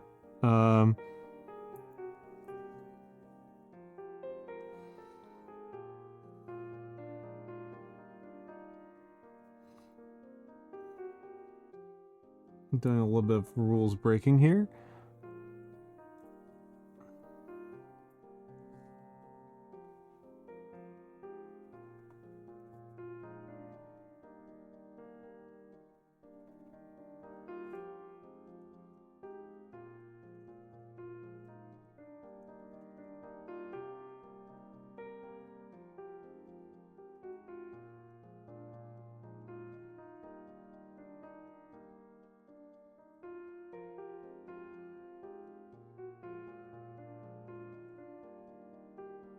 Or a shawl if it's big enough.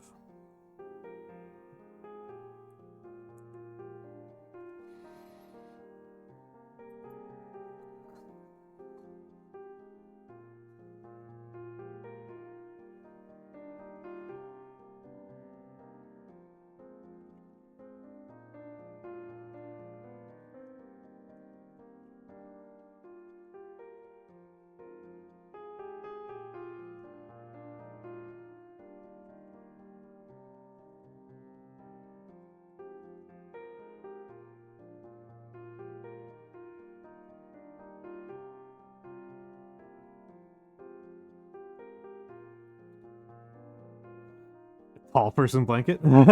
Tall person blanket.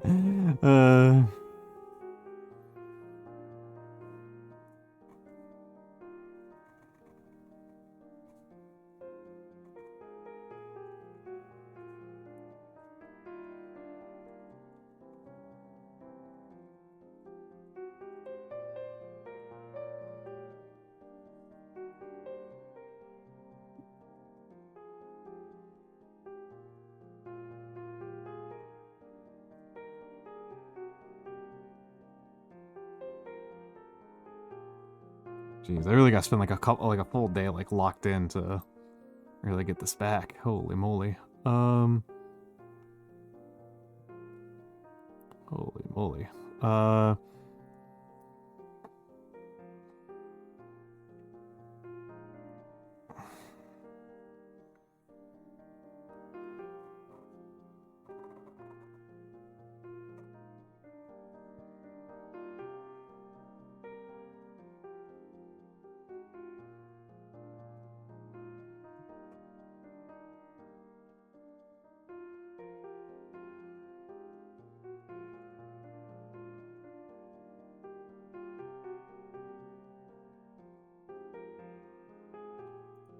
Ooh.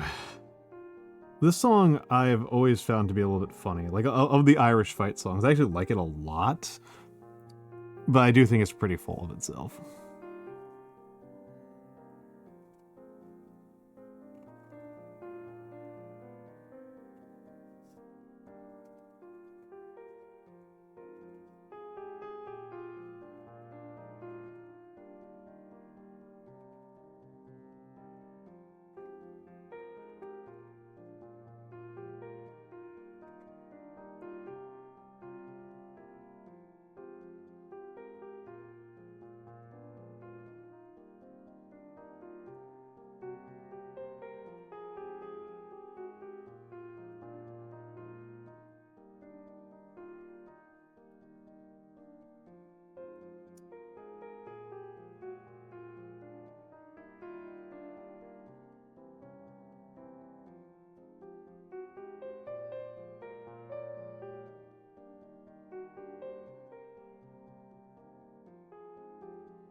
Yeah, exactly. This ink always puts me in the mood.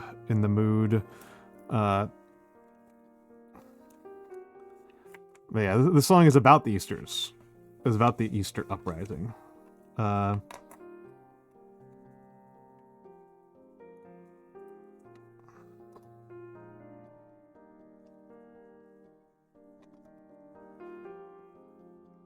Look at all this bleeding. Jesus. Okay, you must sadly start today. Hold on. I was gonna before I let you leave, Miss Gravestone, you want to see my normal handwriting? You want to see my normal handwriting? Let me just put a little bit more pressure on the ink here.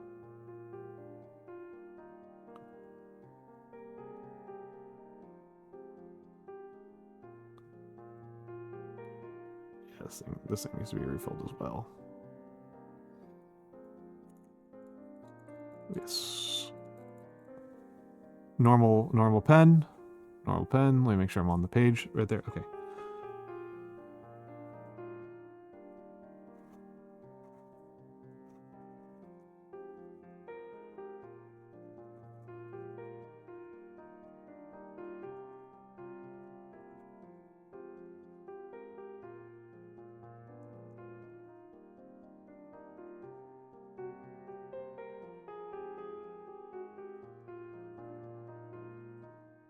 There. That's my normal handwriting. Hello, Emperor's Armpits. You've seen this a dozen times. Don't fool. Don't mess with the don't mess with the new kids. Don't mess with the new kids. This is cursive. It's just kind of standard workaday cursive. It's unremarkable, I would say.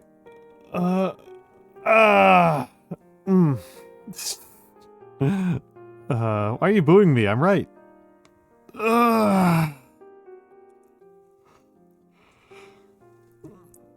You can learn to improve your handwriting and to change your handwriting. It's very doable. It's very doable.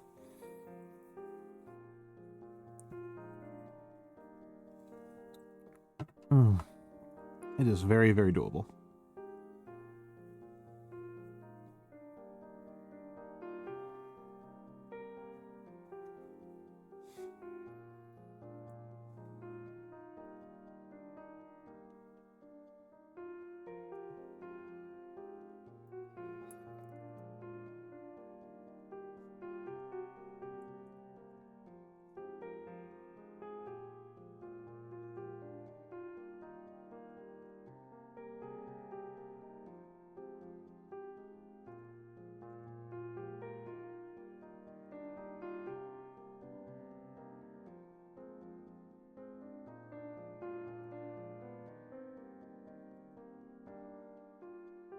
How the hell do I do a Q in this one?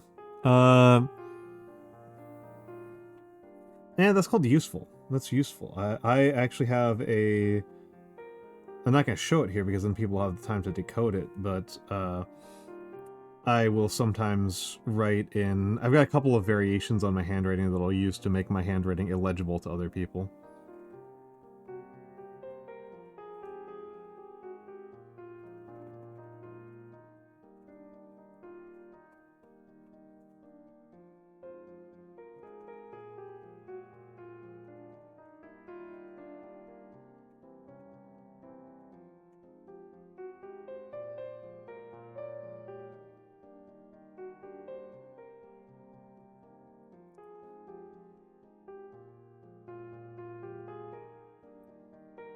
Nib, I think, bleeds a lot more than it's supposed to.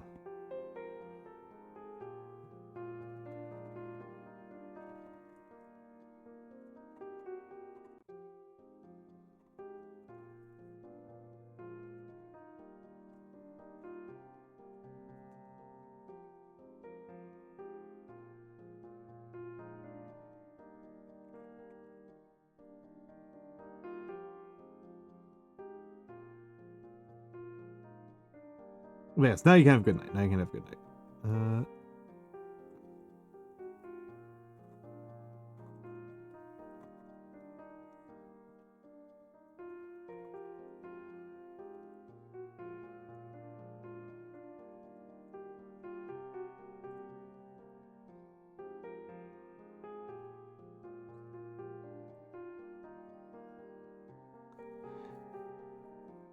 Have a good night, Miss Gravestone. It's like a font, so compared to I look like a doctor. Yeah,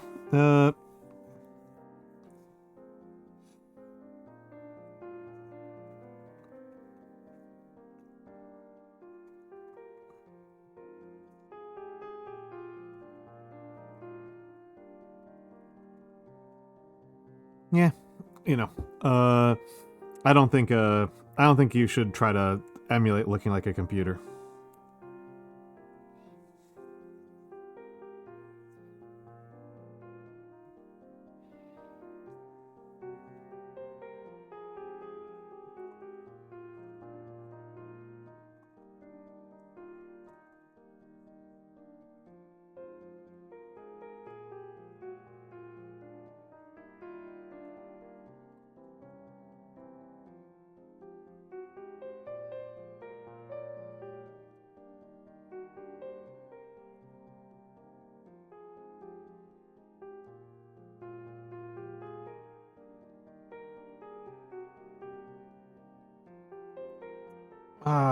All right. Okay. Big stretch. Big stretch.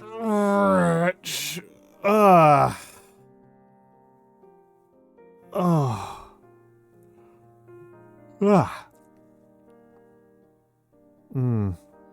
Yeah, this is from the song The Foggy Dew, which is a bit of an old Irish folk song. And it's a song about the Easter uprising.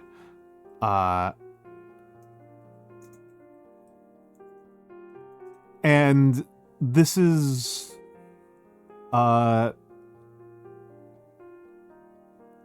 something that I think about with some frequency, because it's the Irish uprising the Easter uprising was a battle, right, in the Irish War for Independence, and it was a battle in the Irish War for Independence that went very badly for the Irish side. They fought it in 1916, so in the midst of World War I, and got slaughtered quite badly. And the English squelching of the Easter uprising was very heavy-handed and killed a lot of innocent people, including several prominent pacifists, which unsurprisingly was profoundly counterproductive to the actual aims of, keeping the Irish from fighting for more independence. And, eventually Ireland did become independent and remains independent to this day. The song, The Foggy Dew, makes it seem, there's a specific line in it that always kind of struck me, and the world did gaze in deep amaze. And the honest truth of the matter is that even as an Irish American with a pretty strong history background, it literally never came up in any of my formal education, including like British imperialism stuff, where we did learn about the Irish War for Independence and the Irish Civil War and the Troubles. The Easter Uprising itself was not treated as a significant event in that from an American or British perspective.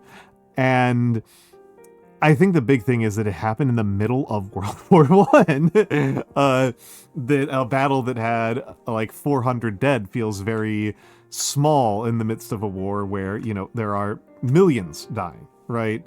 Where millions die. And I think it kind of, to the extent that people think about it who were not themselves Irish, it seems kind of, I think looking at it, if I were to look at it from outside eyes, I think it just kind of comes across as like opportunistic and cynical almost, which is an insane thing to say about people, getting themselves killed to stop British imperialism. But it's not something that I think people looked upon with deep amaze, especially because it would be competing with like the Arab revolt of the same time frame. which feels so much. Feels like a lot more, I guess, to me. I'm saying this as as a plastic daddy, as a person who takes a outsized, ludicrous enthusiasm for Irishness and for the Irish War for Independence, and even then, I'm like, I think this song is overplaying it a little bit. But I'm partially thinking about this as well because I wrote a decent answer on Ask Historians a few days ago where a person asked about has there been a case of an insurgency being put down and completely destroyed?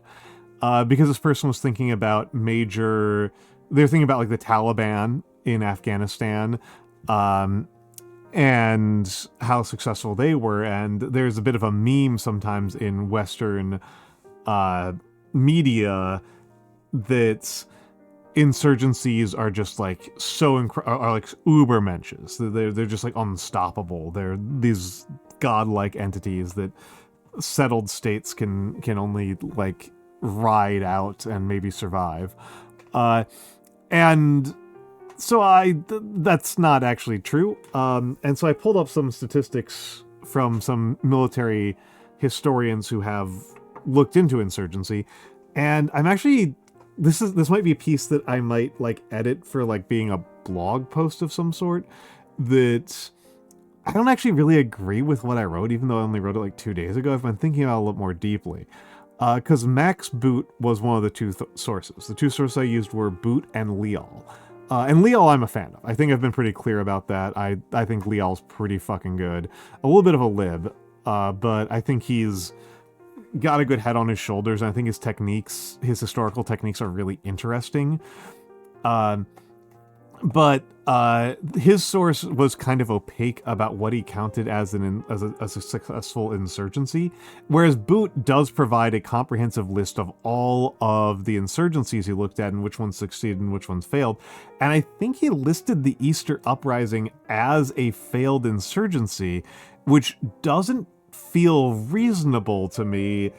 It feels like I would say that the Easter Uprising was a battle in the Irish War for Independence. I don't think it's like a separable own thing, and I think that counting it as a separate thing from the broader Irish War for Independence is a dishonest way of glazing the anti-insurgent forces. Paper Clippy, thank you for the follow. And so like, I don't know that this really completely obviates all of my concern here. Leal produces a success rate for insurgencies of around 60%, and Boot produces 39.6%, and from the 20th century. And like, that's a fairly big discrepancy, but I still don't feel like that accounts for everything. I don't know what... Hello, Itsy Bitsy Bones. I don't know entirely what's going on in Leal's dataset, because Leal's dataset is quite a bit more opaque than Boot's dataset. I might be able to... I was working with a single article called Rage Against the Machines by Leal and Wilson, but it's possible that he's published a dataset that's a little bit more accessible in another context. Unsurprisingly, it's a journal article, and the journal article doesn't really have the kind of like appendix space where you could list all 600 insurgencies or whatever. And it's... Yeah, I kind of want to... I'm looking at this one that I wrote, and it's definitely like an editable piece. It's a couple hundred words, and it's not super well organized. It's not super duper well organized. I could absolutely organize it better, and make my citations a little bit clearer. Possibly even include some block quotes to make it a little bit more clear what I'm arguing. All of which is to say that we are going into ads. This is Scaldy. This is old Almantas. This is old PNG tuber Almantas because VTube Studio keeps crashing. VTS keeps on crashing, so we're on Fugi Al for now. But this is my old VTS. This is my old one. I think you saw it. I think you've been around for long enough that you saw it. But we are going to go to the BRB screen, and we'll be back in a few minutes.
I am back. And nope. Always had, the way that Nagi described it was I look like I'm like a level 8 giant. That's how she put it. Okay. Thank you, Itsy Bitsy Bones.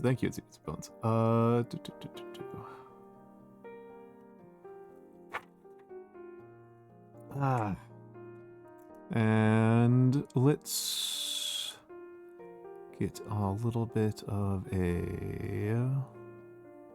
There we go.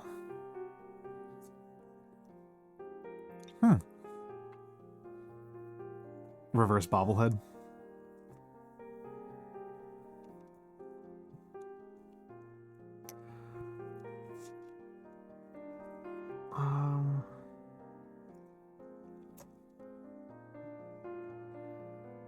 I still think that one of the most iconic moments I've ever seen in a video game was the robbing a bank while wearing bobbleheads of yourself in Saints Row. Always been one of my favorite moments in a video game.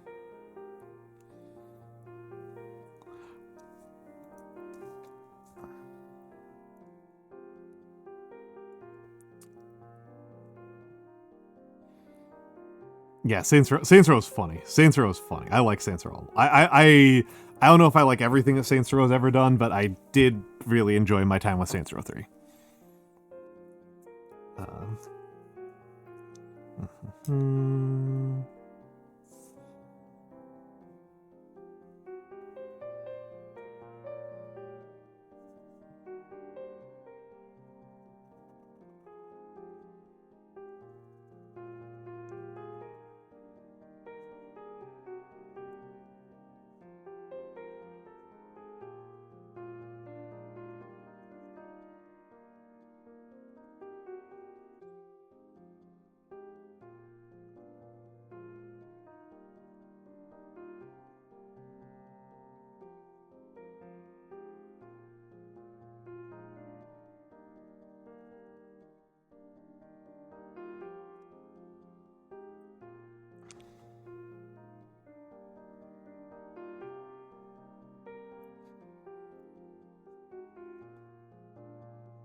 Oh, have a good night, Hein Ketchup. Have a good night.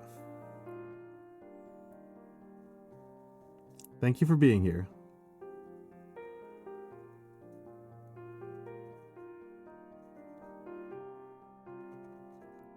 So this nib had a little bit of residual black ink in it, and this is very unintentionally caused a kind of cool, at least to my eyes, like forest green.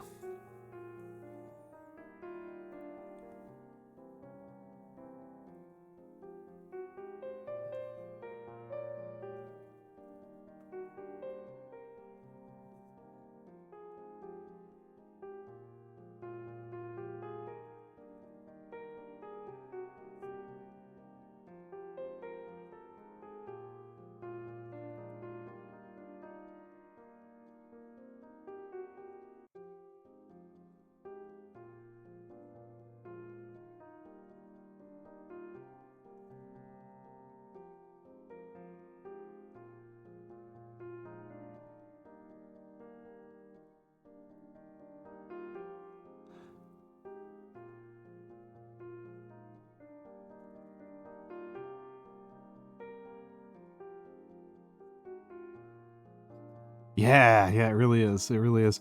There is a green ink that I think looks like this in general. And I might be buying that, or maybe I'll put up on Throne.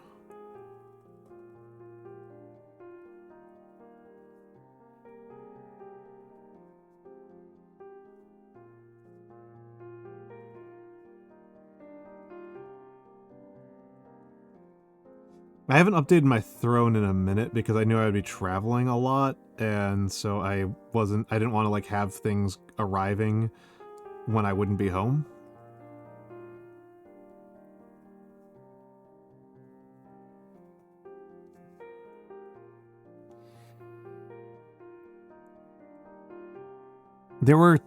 I've got two purples. I have Yamabudo, Iroshizoku Yamabudo, which is more reddish purple and more of a royal purple, and then I have Cross purple, which is much more of a bluish purple. And that's I like the Cross blue a lot. Hello, Tanasha67. I am up in Brooklyn. I'm a Brooklyn boy. And welcome in.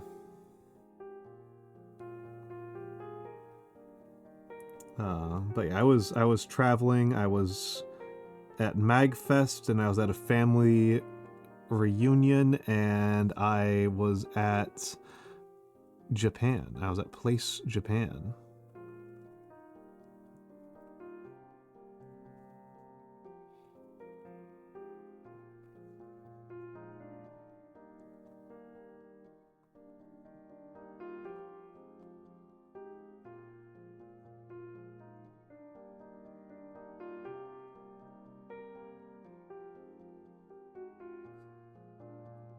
Yeah, I like that bluish purple one a lot.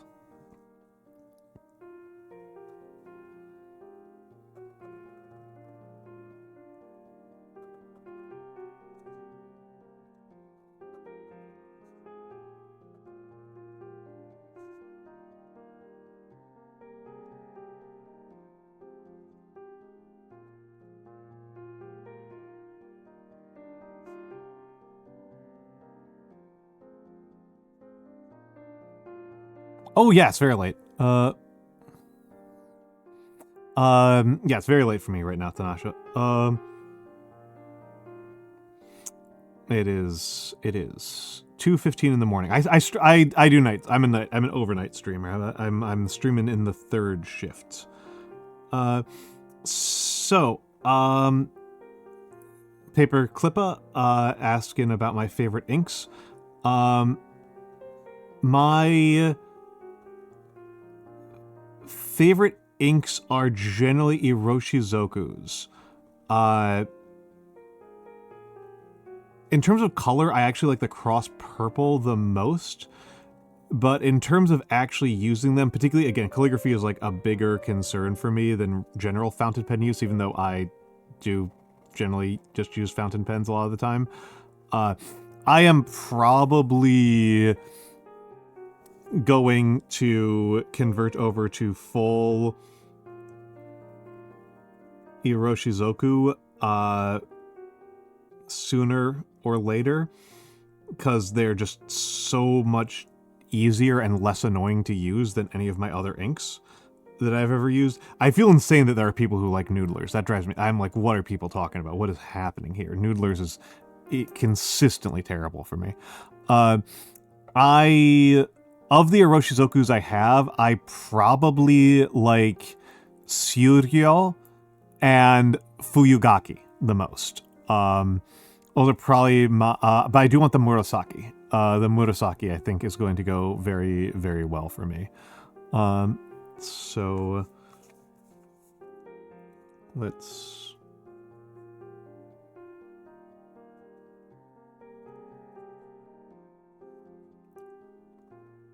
I might have a sample of it, but I don't have it on hand. I don't have a bottle, that is to say.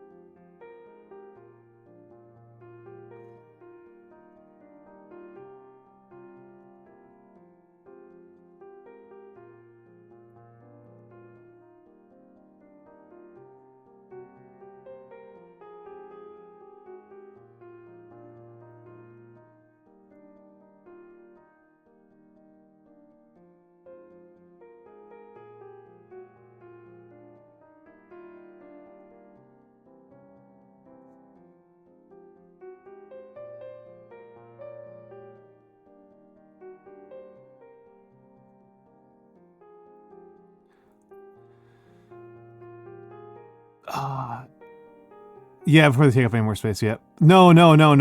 This is. I have a little tradition. Where I write up a little thank you message to all of the people who rated me. For all the people who rated me.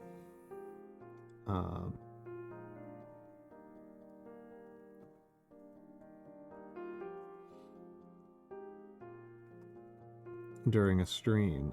If I'm really on it, if I'm like really in like a very focused stream, I will actually start this page really early in the stream so that when people raid me, I can pull it up and they can see me write their name. But I am pretty sure everybody who rated me tonight is very much asleep by now. I'm pretty sure Civil might still be around, but there's no way Panda Hiraru is.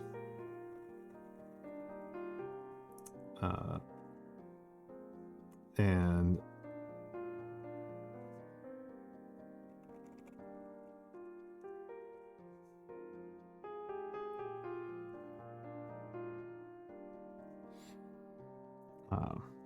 but yeah, that was from what I was working on. What I was doing a little bit earlier was just kind of like some practice, because I'm mostly just out of practice right now. Is where I'm really at.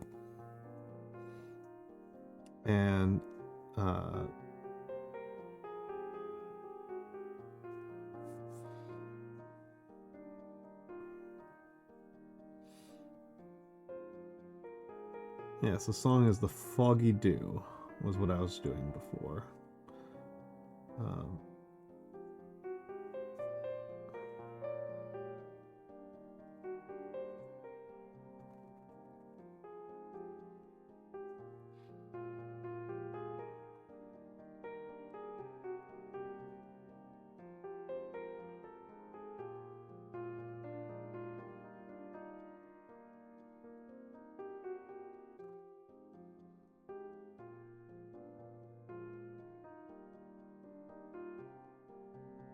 I really should have done this further to the left.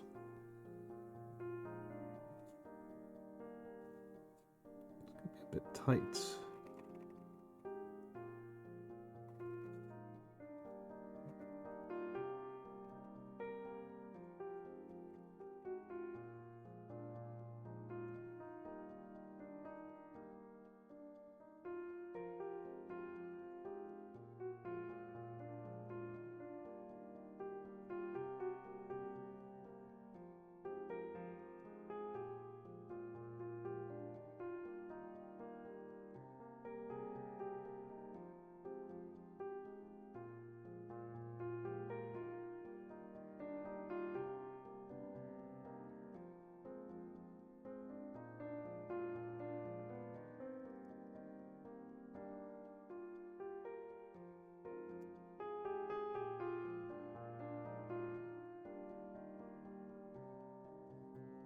Bad X.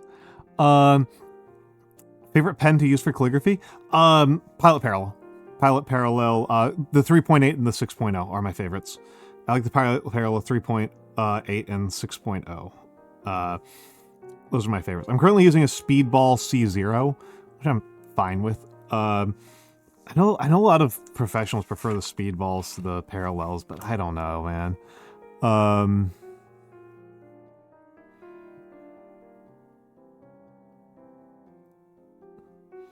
I just find it so much harder to get good hairlines.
And fall CH, capital C.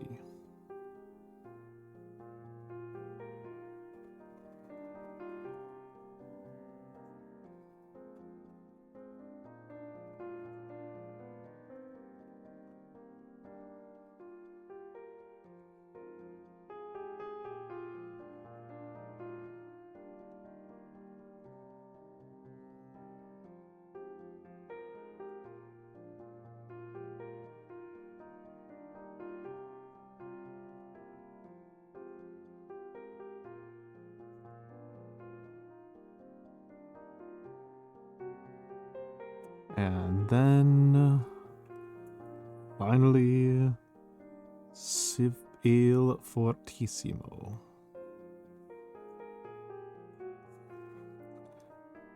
Sure I don't spell this one wrong. 2 S's.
And but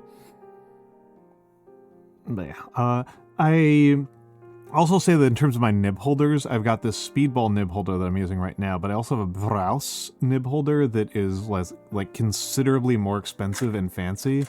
Let's see if I can pull it out. Yeah, here. This Browse nib holder, right? And I hate it. It just feels so uncomfortable to use.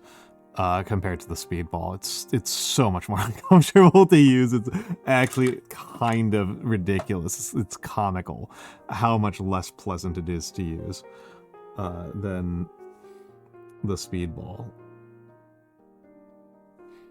The speedball is definitely cheap. The speedball is like $1.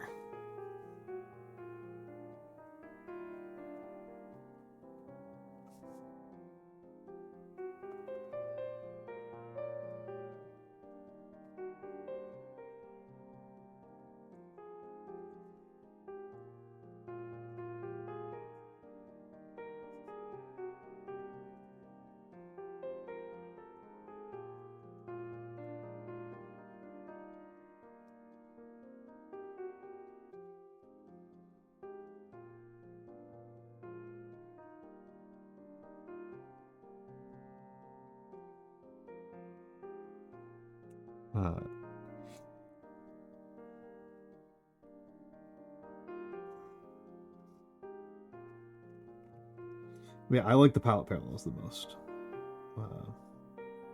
I feel like I get much more consistent results in general with them.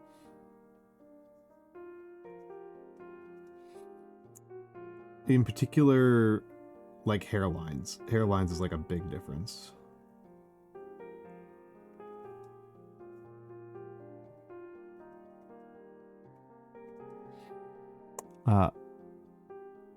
Yeah, speedballs is what every art student's told to get. Yeah. They seem to be the preferred one for art students.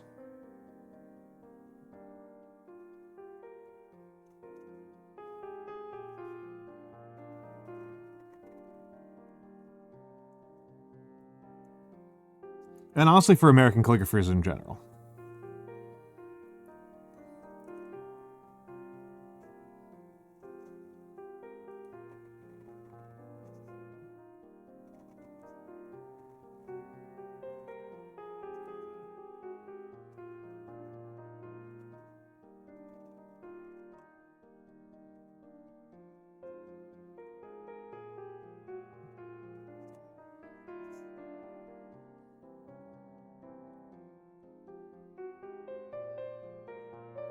Had to double check and make sure it was only one M.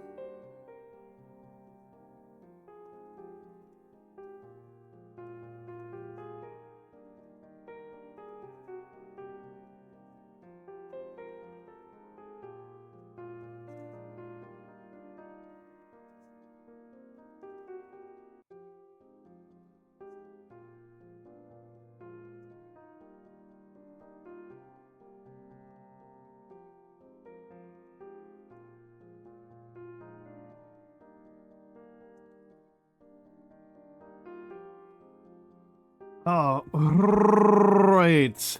All right. All right. Here were our raiders for today. Oh. Tandahiru Ace Windfall Channel. I said chapter before, but which because I think it's funny, but I know it's channel. And Civil Fortissimo. Civil Fortissimo. Yeah, and that's a dead ink bottle right there, baby.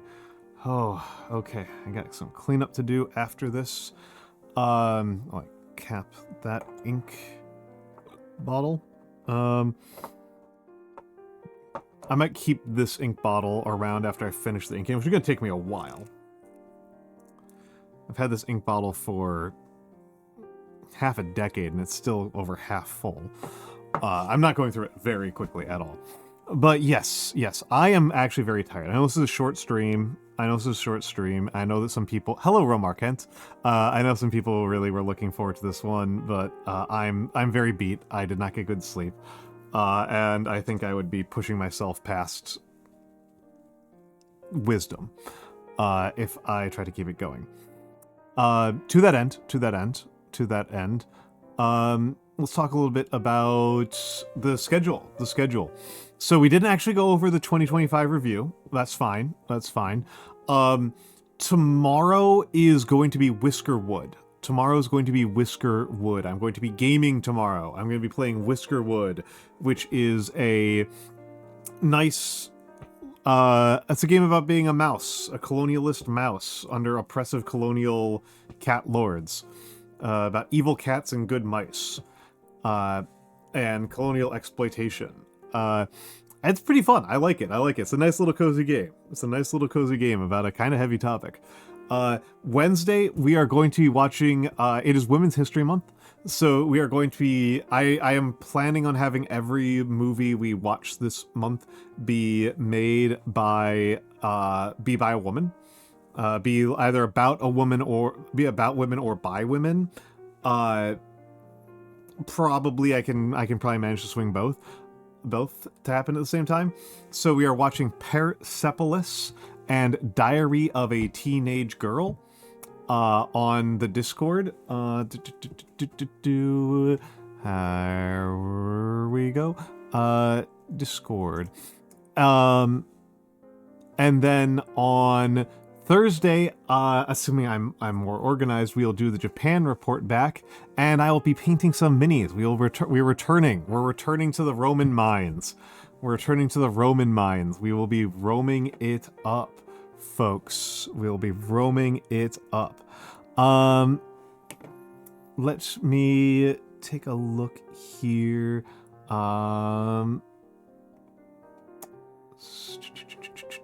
I'm just gonna pull up my record to see who I've raided recently. And I guess I may as well take a look and see who is on.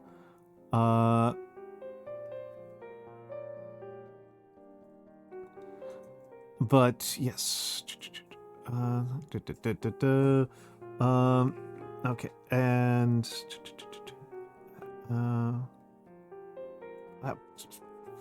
fuck off. Windows. Sorry, Windows is being very obnoxious.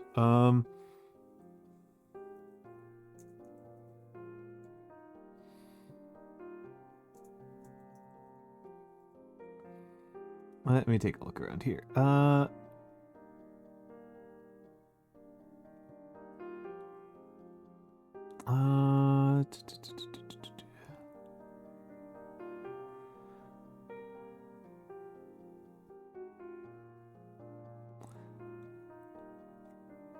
I think I'm going to send you guys over to Bon Ikula. Unless you guys want Ronin. What's Ronin doing? Now we're doing Bon Ikula. We're doing Bon Ikula.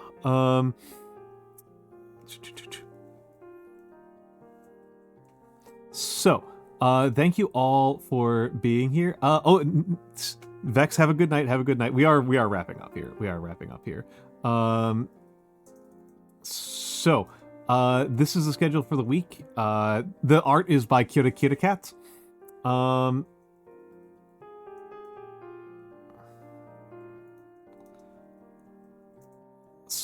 It was her birthday today.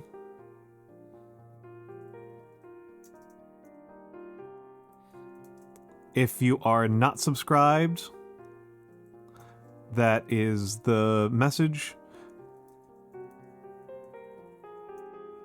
If you are subscribed, that is the raid message. Thank you all very much for being here. I had a very lovely time. I am going to just take a quick picture of this and then go to bed. Have a lovely, lovely night, everyone.